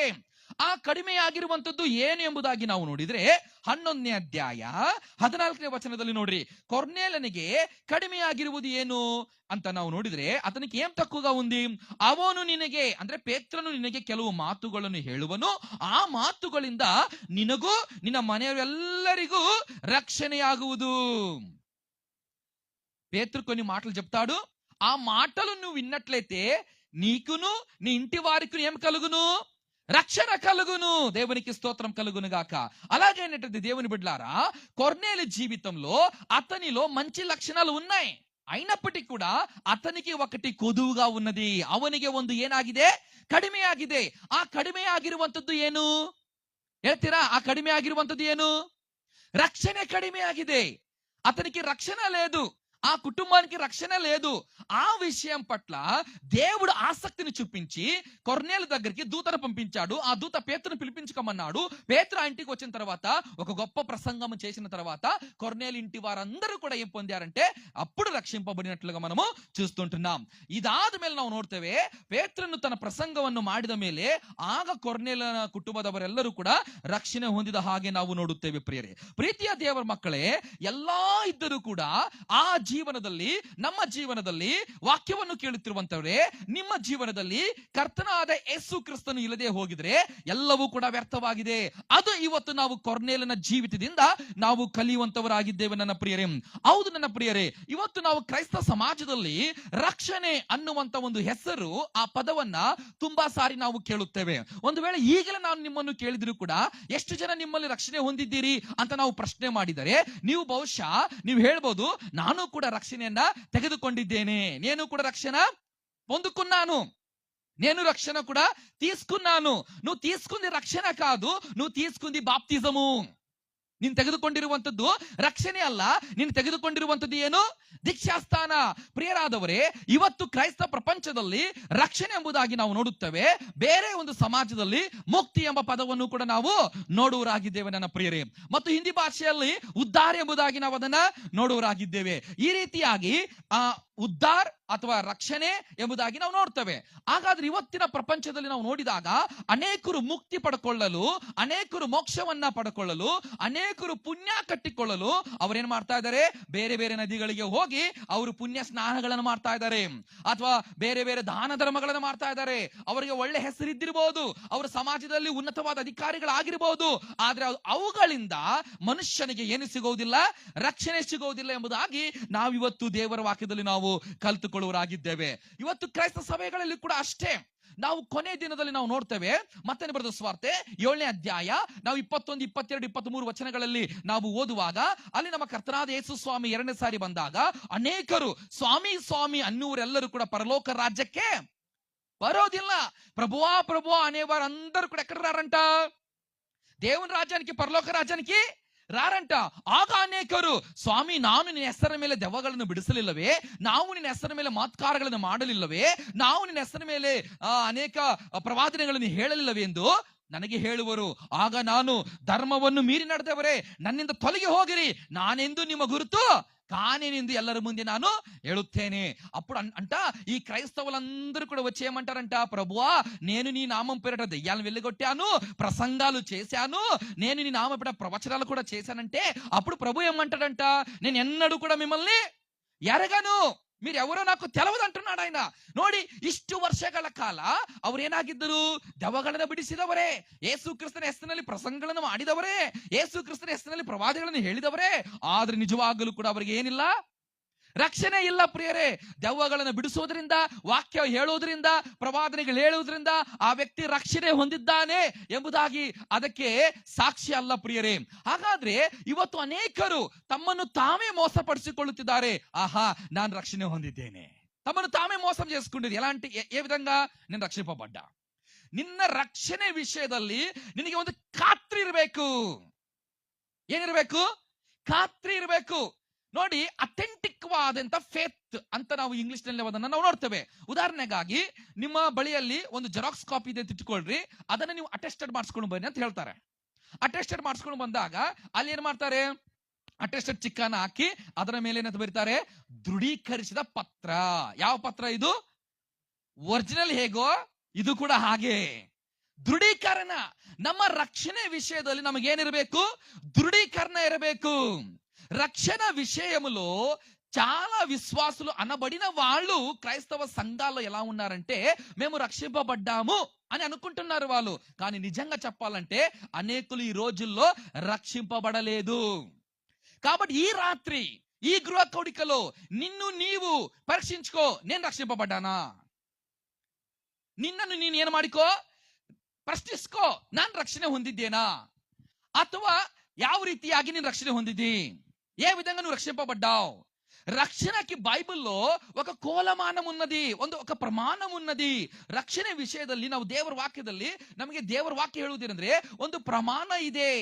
ಆ ರೀತಿಯಾಗಿ ನಾನು ಮತ್ತು ನೀನು ರಕ್ಷಣೆ ಹೊಂದಬೇಕೆಂಬುದಾಗಿ ನಾವು ದೇವರ ವಾಕ್ಯದಲ್ಲಿ ನಾವು ಎಚ್ಚರಿಸಲ್ಪಡ್ತೇವೆ. ನನ್ನ ಪ್ರಿಯರಾದಂತ ದೇವರ ಮಕ್ಕಳೇ, ಒಂದು ಸಾರಿ ನಾವು ಅದನ್ನ ಯಾರು ಕೂಡ ತೆಗಿಬೇಡ್ರಿ, ಜಸ್ಟ್ ರೆಫರೆನ್ಸ್ ಬರ್ಕೊಳ್ರಿ. ಲೂಕನ ಬರೆದ ಸುವಾರ್ತೆ 18ನೇ ಅಧ್ಯಾಯ 18ರಿಂದ 22 ವಚನಗಳು. ಆಮೇಲೆ ಮತ್ತೇನೆ ಬರೆದ ಸುವಾರ್ತೆ 19ನೇ ಅಧ್ಯಾಯ 16ರಿಂದ 22 ವಚನಗಳು. ಮಾರ್ಕನ ಬರೆದ ಸುವಾರ್ತೆ 10ನೇ ಅಧ್ಯಾಯ 17ರಿಂದ 27 ವಚನಗಳನ್ನು ನೀವು ಓದಿದರೆ ಅಲ್ಲಿ ದೇವರ ವಾಕ್ಯದಲ್ಲಿ ಯೇಸು ಕ್ರಿಸ್ತನ ಬಳಿಯಲ್ಲಿ ಒಬ್ಬ ಯೌವನಸ್ಥನು ಬರುತ್ತಾನೆ. ಆ ಯೌವನಸ್ಥನು ಒಬ್ಬ ಅಧಿಕಾರಿಯಾಗಿದ್ದಾನೆ. ಆ ಯೌವನಸ್ಥನು ಅವನು ಕೂಡ ನಾವು ದೇವರ ವಾಕ್ಯದ ನೋಡ್ತೇವೆ ತುಂಬಾ ಐಶ್ವರ್ಯವುಳ್ಳವನು. ಅವನು ಬಂದು ಯೇಸು ಸ್ವಾಮಿಗೆ ಒಂದು ಪ್ರಶ್ನೆ ಕೇಳುತ್ತಾನೆ. ಏನಂತಂದ್ರೆ, ಸ್ವಾಮಿ, ನಾನು ನಿತ್ಯ ಜೀವಕ್ಕೆ ಬಾಧ್ಯನಾಗಬೇಕಾದ್ರೆ, ದೇವರ ರಾಜ್ಯಕ್ಕೆ ನಾನು ಸೇರಬೇಕಾದ್ರೆ ಏನ್ ಮಾಡ್ಬೇಕು ಅಂತ ಪ್ರಶ್ನೆ ಕೇಳ್ತಾನೆ. ಆಗ ಯೇಸು ಸ್ವಾಮಿ ಹೇಳ್ತಾನೆ, ನಿನ್ನ ಹತ್ರ ಏನಿದೆ? ನನ್ನ ಹತ್ರ ಒಂದು ಹಳೆ ಒಡಂಬಡಿಕೆ ಇದೆ. ಅದರಲ್ಲಿ ಏನಿದೆ? ದಶಾಜ್ಞೆಗಳಿವೆ. ಅದರಲ್ಲಿ ಏನಿದೆ? ನಿನ್ನ ತಂದೆ ತಾಯಿಗಳನ್ನ ಪ್ರೀತಿ ಮಾಡಬೇಕು, ನರಹತ್ಯೆ ಮಾಡಬಾರದು, ಆಮೇಲೆ ವಿಚಾರ ಮಾಡಬಾರದು, ಸುಳ್ಳು ಹೇಳಬಾರದು, ಕಳ್ಳತನ ಮಾಡಬಾರದು, ಇಂಥ ಎಲ್ಲ ಆಜ್ಞೆಗಳನ್ನ ಹೇಳ್ತಾನೆ. ಹೇಳಿದ ಮೇಲೆ ಯೇಸು ಸ್ವಾಮಿ ಇದೆಲ್ಲ ನೀನು ಮಾಡ್ಬೇಕಪ್ಪ ಅಂತ ಹೇಳ್ತಾನೆ. ಇದೆಲ್ಲ ನಂಗೆ చిక్కందినదలు ಗೊತ್ತಂತ ಹೇಳ್ತಾನೆ. ఇవన్నీ ఎప్పటి నుంచి తెలుసు అంటే అతనికి చిన్నప్పటి నుంచి తెలుసు. నరహత్య, దొంగతనం చేయకూడదు, వ్యభిచారం చేయకూడదు, తల్లిదండ్రులు ప్రేమించాలి, ఇవన్నీ కూడా నాకు చిన్నప్పటి నుంచి తెలుసు. ಆದ್ರೆ ಯೇಸು ಸ್ವಾಮಿ ಹೇಳ್ತಾನೆ, ನೀನು సంపూర్ణనాగಬೇಕಾದ್ರೆ, ನೀವು ಸಂಪೂರ್ಣగా అవ్వాలంటే అని ఒక మాటను అక్కడ ఉపయోగిస్తాడు. ಈ ಸಮಯದಲ್ಲಿ ನನ್ನ ಪ್ರಿಯರೇ, ಇಲ್ಲಿ ಅನೇಕ ಯೌವನಸ್ಥರಿದ್ದೀರಿ. ಬಹುಶಃ ಇವತ್ತಿನ ಸಮಯದಲ್ಲಿ ನಾವು ನೋಡಿದಾಗ ಇಲ್ಲಿವರೆಗೂ ನಾವು ವಾಕ್ಯವನ್ನು ಕೇಳುತ್ತಿರುವಂತವ್ರೆ, ನೀನು ಒಬ್ಬ ಶ್ರೀಮಂತ ವ್ಯಕ್ತಿ ಆಗಿರಬಹುದು, ನಿನಗೂ ಕೂಡ ಒಂದು ಸರ್ಕಾರ ನೌಕರಿ ಇದ್ದಿರಬಹುದು, ಒಳ್ಳೆಯ ಸಂಬಳ ನಿನಗಿದ್ದಿರಬಹುದು, ಸಮಾಜದಲ್ಲಿ ನಿನಗೆ ಒಳ್ಳೆ ಹೆಸರು ಇದ್ದಿರಬಹುದು, ಅಥವಾ ಅನೇಕರು ಫಾಲೋವರ್ಸ್ ಕೂಡ ನಿನಗಿದ್ದಿರಬಹುದು, ನಿನಗೆ ಸಂಖ್ಯಾಬಲ, ನಿನ್ನ ಬಂಧು ಬಳಗದವರು ತುಂಬಾ ಜನ ಇದ್ದಿರಬಹುದು, ನೀನೊಬ್ಬ ಸಭೆಯಲ್ಲಿ ಹಿರಿಯನಾಗಿರಬಹುದು, ನೀನು ಚರ್ಚಿನಲ್ಲಿ ಒಬ್ಬ ಸದಸ್ಯನಾಗಿರಬಹುದು, ದೀಕ್ಷಾಸ್ಥಾನವನ್ನು ತೆಗೆದುಕೊಂಡವನಾಗಿರಬಹುದು, ಪ್ರತಿ ವಾರ ಮೇಜಿನಲ್ಲಿ ಕೈ ಹಾಕುವನಾಗಿರಬಹುದು, ನೀನು ಚಿಕ್ಕಂದಿನಿಂದಲೂ ಸಂಡೇ ಸ್ಕೂಲ್ಗೆ ಹೋಗುವನಾಗಿರಬಹುದು, ಒಳ್ಳೆ ಸಂಗೀತ ಬಾರಿಸುವನಾಗಿರಬಹುದು, ಹಾಡನ್ನ ಹಾಡುವನಾಗಿರಬಹುದು, ಕಾಣಿಕೆ ಕೊಡುವನಾಗಿರಬಹುದು, ಅಥವಾ ಚಿಕ್ಕಂದಿನಿಂದಲೂ ಕ್ರೈಸ್ತ ಕುಟುಂಬದಲ್ಲಿ ಹುಟ್ಟಿದವನಾಗಿರಬಹುದು, ಕ್ರೈಸ್ತ ಹೆಸರುಗಳೇನಿರಬಹುದು. ನೀನು ರಕ್ಷಣೆ ಹೊಂದಿದ್ಯಾ? ಸಂಡೇ ಸ್ಕೂಲ್ಗೆ ಹೋಗೋದ್ರಿಂದ ಇವತ್ತಿನ ರಕ್ಷಣೆ ಹೊಂದಿದ್ದಾರೆ ಅಂತ ತಿಳ್ಕೊಳ್ಳಿಕ್ಕೆ ಹೋಗಬೇಡ. ರಕ್ಷಣೆ ಅನ್ನುವಂಥದ್ದು ಅದು ನಿನಗೂ ಮತ್ತು ದೇವರಿಗಿರುವಂತಹ ಒಂದು ಸಂಬಂಧ. ಅವರು ಮಾತ್ರ ಪರಲೋಕಕ್ಕೆ ಬರೋದು, ಎಲ್ಲರೂ ಕೂಡ ಬರೋದಿಲ್ಲ. ವಾಕ್ಯ ಹೇಳುವವರು ಎಲ್ಲರೂ ಬರೋದಿಲ್ಲ, ಪ್ರವಾದನೆ ಹೇಳುವವರು ಎಲ್ಲರೂ ಬರೋದಿಲ್ಲ, ದೆವ್ವಗಳನ್ನು ಬಿಡಿಸೋರು ಎಲ್ಲರೂ ಬರೋದಿಲ್ಲ, ಇವತ್ತು ಸಭೆಗೆ ಬರೋರು ಎಲ್ಲರೂ ಕೂಡ ಪರಲೋಕ ರಾಜ್ಯಕ್ಕೆ ಬರೋದಿಲ್ಲ. ಹಾಗಾದ್ರೆ ಯಾರು ಪರಲೋಕ ರಾಜ್ಯಕ್ಕೆ ಬರ್ತಾರೆ? ಯಾವ ವ್ಯಕ್ತಿ ರಕ್ಷಣೆಯು ಸಿಗುವಂತದ್ದನ್ನು ನಾವು ನೋಡಿದ್ರೆ, ಯಾವ ವ್ಯಕ್ತಿ ಕರ್ತನಾದ ಯೇಸು ಕ್ರಿಸ್ತನನ್ನ ತನ್ನ ಸ್ವಂತ ರಕ್ಷಕನಾಗಿ ಅಂಗೀಕಾರ ಮಾಡಿಕೊಳ್ಳುತ್ತಾನೋ ಅವನು ಪರಲೋಕ ರಾಜ್ಯಕ್ಕೆ ಬರ್ತಾನೆ ಎಂಬುದಾಗಿ ನಾವು ನೋಡ್ತೇವೆ. ಒಬ್ಬ ಜೈಲರ್ ಇದನ್ನ ಕೇಳಿದ, ನಾನು ರಕ್ಷಣೆ ಹೊಂದಲು ಏನು ಮಾಡಬೇಕು? ఒక చర అధికారి ఏమని అడిగాడంట, నేను రక్షింపబడాలంటే ఏం చెయ్యాలి? అప్పుడు పౌలు అన్నాడు, ప్రభువైన యేసునందు విశ్వాసం ఉంచి నీవును నీ కుటుంబము రక్షింపబడను. ಪೌಲನು ಹೇಳುತ್ತಾನೆ, ನೀನು ಕರ್ತನಾದ ಯೇಸು ಕ್ರಿಸ್ತನ ಮೇಲೆ ನಂಬಿಕೆ ಇಡು, ನೀನು ನಿನ್ನ ಕುಟುಂಬದವರು ರಕ್ಷಣೆ ಹೊಂದುತ್ತಾರೆ. ಹಾಗಾದ್ರೆ ಯಾಕೆ ಯೇಸು ಕ್ರಿಸ್ತನಲ್ಲಿ ರಕ್ಷಣೆ ಇದೆ? ಯಾಕೆ ಯೇಸು ಕ್ರಿಸ್ತನ ರಕ್ಷಣೆ ಇದೆ ಅಂದ್ರೆ, ಪೌಲನು ಚೆನ್ನಾಗಿ ಬರೀತಾನಂದ್ರೆ, ಕೊರಿಂಥದವರಿಗೆ ಬರೆದ ಮೊದಲನೇ ಪತ್ರಿಕೆ 15ನೇ ಅಧ್ಯಾಯ ಆ ಒಂದು 15-3-4 ವಚನಗಳನ್ನು ನಾವು ನೋಡಿದಾಗ, ಕರ್ತನಾದ ಯೇಸು ಕ್ರಿಸ್ತನು ನಮ್ಮ ಪಾಪಗಳ ನಿಮಿತ್ತವಾಗಿ ಆತನು ಸತ್ತನು, ಉಣಲ್ಪಟ್ಟನು, ಶಾಸ್ತ್ರದಲ್ಲಿ ಮುಂತಿರಿಸಿದ ಪ್ರಕಾರವಾಗಿ ಸತ್ತವರೊಳಗಿಂದ 3ನೇ ದಿನದಲ್ಲಿ ఆతను ఎద్దు ಬಂದನು. ప్రభువైన యేసుక్రీస్తు ఏం చేశాడంట? బైబిల్లో ముంచితగానే మునుపు చెప్పినట్టుగానే యేసుక్రీస్తు మన పాపాల కోసం చనిపోయాడు, సమాధి చేయబడ్డాడు, తిరిగి 3వ దినం మరణమును గెలిచి లేచి వచ్చాడు. రోమిలకు రాసిన పత్రిక 10వ అధ్యాయం 9వ వచనంలో ಅಂటాడు, ರೋಮಾಪುರದವರಿಗೆ ಬರೆದ ಪತ್ರಿಕೆ 10ನೇ ಅಧ್ಯಾಯ 9ನೇ ವಚನದಲ್ಲಿ, ನೀನು ಯೇಸುವನ್ನು ಕರ್ತನೆಂದು ನಿನ್ನ ಬಾಯಿಂದ ಅರಿಕೆ ಮಾಡಿ ದೇವರು ಆತನನ್ನು ಸತ್ತವರೊಳಗಿಂದ ಎಬ್ಬಿಸಿದನೆಂದು ನಿನ್ನ ಹೃದಯದಿಂದ ನಂಬಿದರೆ ನಿನಗೆ రక్షణ ಆಗುತ್ತದೆ. ఎలా రక్షింపబడతావు? నువ్వు యేసుని ఏమని ఒప్పుకోవాలి? ప్రభు అని ఒప్పుకోవాలి. రెండోది ఏమని ఒప్పుకోవాలి? దేవుడు ఆయనను చనిపోయిన వారిలో నుంచి లేపాడని ఒప్పుకోవాలి. అప్పుడు నువ్వు రక్షింపబడతావు. మరి వాళ్ళు కూడా ప్రభు అంటున్నారు కదా, మరి వాళ్ళు ఎందుకు రక్షింపబడలేదు? వాళ్ళు ఎందుకు రక్షింపబడలేదంటే, ఆ బోధకులందరూ కూడా ఎలాంటి వారంటే, పరలోకం ఎన్నున్నాయి? పరలోకం ఎన్ని ఉన్నాయండి? ఒక పరలోకం ఉన్నది. ఎంతమంది దేవుడు? ఒకే దేవుడు. మార్గము కూడా ఒక్కటే. నేనే మార్గము సత్యము జీవమై ఉన్న నా ద్వారా తప్ప ఎవడు కూడా తండ్రి యొద్దకు రాడు అన్నటువంటి ఆ యేసు ప్రభుని విడిచిపెట్టి వీళ్ళందరూ కూడా ఏం చెప్పారంటే, అన్ని మతాలు ఒకటే, అందరు దేవుళ్ళు ఒక్కటే, అందరు చనిపోతే అక్కడ వెళ్ళేది, అందరు చనిపోతే అక్కడ వెళ్ళరు అని నమ్మారు వాళ్ళు. దాన్ని ప్రకటించారు వాళ్ళు. అందుకే న్యాయ తీర్పుల వాళ్ళు నిలబడ్డారు. ಎಲ್ಲ ಧರ್ಮಗಳು ಒಂದಲ್ಲ, ಎಲ್ಲರೂ ಕೂಡ ಸತ್ತ ಮೇಲೆ ಪರಲೋಕಕ್ಕೆ ಹೋಗುವುದಿಲ್ಲ. ಒಬ್ಬ ದೇವರಿದ್ದಾನೆ, ಒಂದು ಪರಲೋಕ ಇದೆ, ಆ ಪರಲೋಕಕ್ಕೆ ಹೋಗಲು ಒಂದು ಮಾರ್ಗವಿದೆ. ಆ ಮಾರ್ಗ ಬೇರೆ ಯಾರು ಅಲ್ಲ, ಯೇಸು ಸ್ವಾಮಿ ಹೇಳುತ್ತಾನೆ, ನಾನೇ ಮಾರ್ಗವು ಸತ್ಯವು ಜೀವಾಗಿದ್ದೇನೆ, ನನ್ನ ಹೊರತು ಯಾರು ಕೂಡ ತಂದೆ ಬಳಿಗೆ ಬರುವುದಿಲ್ಲ ಎಂಬುದಾಗಿ ಆತನು ಹೇಳುವುದನ್ನು ನಾವು ನೋಡುತ್ತೇವೆ ಪ್ರಿಯರೇ. ಅರ್ಥ ಆಗ್ತಾ ಇದೆಯಾ? ನೀನು ಯೇಸುವನ್ನು ನಿನ್ನ ಪಾಪಗಳಿಗಾಗಿ ಸತ್ತಿದ್ದಾನೆ ಅಂತ ನೀನು ನಂಬಿದರೆ ಮಾತ್ರ ನಿನಗೆ ರಕ್ಷಣೆ ಆಗುತ್ತದೆ. ಇಲ್ಲ ಚಿಕ್ಕಂದಿನ ಸಂಡೇ ಸ್ಕೂಲ್ ಹೋಗ್ತೇನೆ, ನನಗೆ ಹೆಸರಿದೆ, ಬೈಬಲ್ ಹೆಸರಿದೆ, ಅಥವಾ ಚರ್ಚ್ಗೆ ಹೋಗ್ತೇನೆ, ನಮ್ಮ ಬೋಧಕರು ತುಂಬಾ ದೊಡ್ಡವರು, ಒಳ್ಳೆ ಹೆಸರಿದೆ, ಇವ್ಯಾವ ಇನ್ಫ್ಲೂಯೆನ್ಸ್ ಅಲ್ಲಿ ನಡೆಯುವುದಿಲ್ಲ. ನೀನು ರಕ್ಷಣೆ ಹೊಂದಬೇಕು. ಇವತ್ತು ಜನರು ಹೇಗೆ ರಕ್ಷಣೆ ಹೊಂದಲಿಕ್ಕೆ ಇಷ್ಟಪಡ್ತಾರಂದ್ರೆ, ನೇಮ ನಿಷ್ಠೆಗಳನ್ನು ಆಚರಿಸುವುದರಿಂದ, ಹಬ್ಬಗಳನ್ನು ಆಚರಿಸೋದ್ರಿಂದ, ಯಾವುದೋ ಒಂದು ಕಾರ್ಯಕ್ರಮಗಳಿಗೆ ಹೋಗೋದ್ರಿಂದ ಅವ್ರು ತಿಳ್ಕೊಳ್ತಾರೆ ನಮಗೆ ರಕ್ಷಣೆ ಸಿಗ್ತದೆ ಎಂಬುದಾಗಿ. ಎರಡನೇದಾಗಿ ಯಜ್ಞಗಳ ಸಮರ್ಪಣೆ ಮಾಡೋದ್ರಿಂದ, ఏవో బలులు అర్పించినట్లయితే మాకు రక్షణ దొరుకును అని అనుకుంటున్నారు వాళ్ళందరూ కూడా. ఆ విధంగా రక్షణ దొరకదు. ಮೂರನೇದಾಗಿ ದೇಹ ದಂಡನೆ ಮಾಡುವುದರಿಂದ, ನಿನ್ನ ದೇಹಕ್ಕೆ ಗಾಯ ಮಾಡಿಕೊಳ್ಳೋದ್ರಿಂದ ನಿನಗೇನಾಗೋದಿಲ್ಲ, ರಕ್ಷಣೆ ಆಗೋದಿಲ್ಲ. ನಾಲ್ಕನೇದಾಗಿ ಧರ್ಮವನ್ನು ಪಾಲಿಸೋದ್ರಿಂದ ನಿನಗೆ ರಕ್ಷಣೆ ಆಗೋದಿಲ್ಲ. ಐದನೇದಾಗಿ ನೀನು ಒಳ್ಳೆ ಕೆಲಸಗಳನ್ನು, ಪುಣ್ಯ ಕೆಲಸಗಳನ್ನು, ದಾನ ಧರ್ಮಗಳನ್ನು ಮಾಡುವುದರಿಂದ ನಿನಗೇನಾಗೋದಿಲ್ಲ, ರಕ್ಷಣೆ ಆಗೋದಿಲ್ಲ. ಆರನೇದಾಗಿ ಸತ್ತ ಮೇಲೆ ಉತ್ತರ ಕ್ರಿಯೆಗಳನ್ನು ಮಾಡೋದ್ರಿಂದ ಕೂಡ ನಿನಗೆ రక్షణ ఆగోదిಲ್ಲ. ఉత్తర క్రియ అంటే ಏನು? చనిపోయిన తర్వాత నలుగురికి అన్నం పెట్టడం. వాటినే మనం ఏమంటామంటే దినాలు అంటాం. దినం ఎప్పుడు? ఈ దినం ఎందుకు చేస్తారు తెలుసా?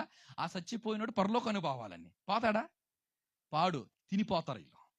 అర్థమవుతుందా? అందుకే దినాలు మనం చెయ్యం. క్రైస్తవులకు ఆ విశ్వాసం లేదు. ఎవరైతే అన్య విశ్వాసంలో ఉంటారో వాళ్ళు చేస్తారు. ఎందుకంటే వాళ్ళు ఏమనుకుంటారంటే, చనిపోయినటువంటి ఎక్స్వాజెడ్ ఒక వ్యక్తి ఇప్పుడు తర్వాత పరలోకానికి వెళ్ళాలంటే ఆయన పేరు మీద నలుగురికి ఏం పెట్టాలి? అన్నం పెట్టాలి. అందుకు ఆ దినాలు చేసేది. ఇప్పుడు చనిపోయినటువంటి ఆ గొప్ప వ్యక్తి ఉన్నాడు కదా, ధనవంతుడు, అతడు కూడా చనిపోయినప్పుడు కూడా అతని పేరిట ఏం జరిగాయండి? ಸತ್ತಂತ ಐಶ್ವರ್ಯವಂತನ ಹೆಸರಿನಲ್ಲಿ ಏನ್ ನಡೆದು? ಉತ್ತರ ಕ್ರಿಯೆಗಳು ನಡೆದವು. ಆದ್ರೆ ಅವನು ಪರಲೋಕಕ್ಕೆ ಹೋದ್ನ? ಪಾತಾಳದಲ್ಲಿ ಏನಾಗ್ತಾ ಇದ್ದಾನೆ? ಯಾತನೆ ಪಡ್ತಾ ಇದ್ದಾನೆ. ಇವೆಲ್ಲ ಮಾಡೋದ್ರಿಂದ ಮನುಷ್ಯನ ಇವತ್ತು ರಕ್ಷಣೆ ಹೊಂದೋದಿಲ್ಲ. ರಕ್ಷಣೆ ಅಂದ್ರೆ ಸ್ವರ್ಗವನ್ನ ಸಂಪಾದಿಸಿಕೊಳ್ಳುವಂಥದ್ದು. ರಕ್ಷಣೆ ಅಂದ್ರೆ ನೀನು ಸ್ವರ್ಗಕ್ಕೆ ಹೋಗುವಂಥದ್ದು. ರಕ್ಷಣೆ ಅಂದ್ರೆ ನೀನು ದೇವರ ಬಳಿಗೆ ಹೋಗುವಂಥದ್ದು. ಅದಕ್ಕಾಗಿ ಮನುಷ್ಯ ಇವತ್ತು ಪಾದಯಾತ್ರೆ ಮಾಡ್ತಾ ಇದ್ದಾನೆ, ದಾನ ಧರ್ಮಗಳನ್ನು ಮಾಡ್ತಾ ಇದ್ದಾನೆ, ಇನ್ನೂ ಏನೇನೋ ಕೆಲಸಗಳನ್ನು ಮಾಡ್ತಾ ಇದ್ದಾನೆ. ಆದ್ರೆ ಇದ್ಯಾವುದರಿಂದಲೂ ಕೂಡ ಈ ಮನುಷ್ಯನಿಗೆ ಏನು ಸಿಗೋದಿಲ್ಲ? ರಕ್ಷಣೆ ಸಿಗೋದಿಲ್ಲ ಪ್ರಿಯರೇ. ಯಾಕಂದ್ರೆ ಇಡೀ ಮಾನವನ ಇತಿಹಾಸದಲ್ಲಿ ಯೇಸು ಕ್ರಿಸ್ತನೊಬ್ಬನೇ ಪಾಪವಿಲ್ಲದೆ ಬದುಕಿದನು. ದೇವರ ನಾಮಕ್ಕೆ స్తోత్రವಾಗಲಿ. ఇడీ మనుషుల చరిత్రలోనే యేసు క్రీస్తు ఒక్కడే పాపము లేనటువంటి ఏకైక పరిశుద్ధ జీవితాన్ని జీవించినటువంటి వారు ఎవరంటే ప్రభు అయిన యేసు క్రీస్తే. ఆయన మాత్రమే ಪರಿಶುದ್ಧಂగా ಬದುಕಾడు. ಆತನು ಮಾತ್ರವೇ ಪರಿಶುದ್ಧನಾಗಿ ಜೀವನ ಮಾಡಿದನು.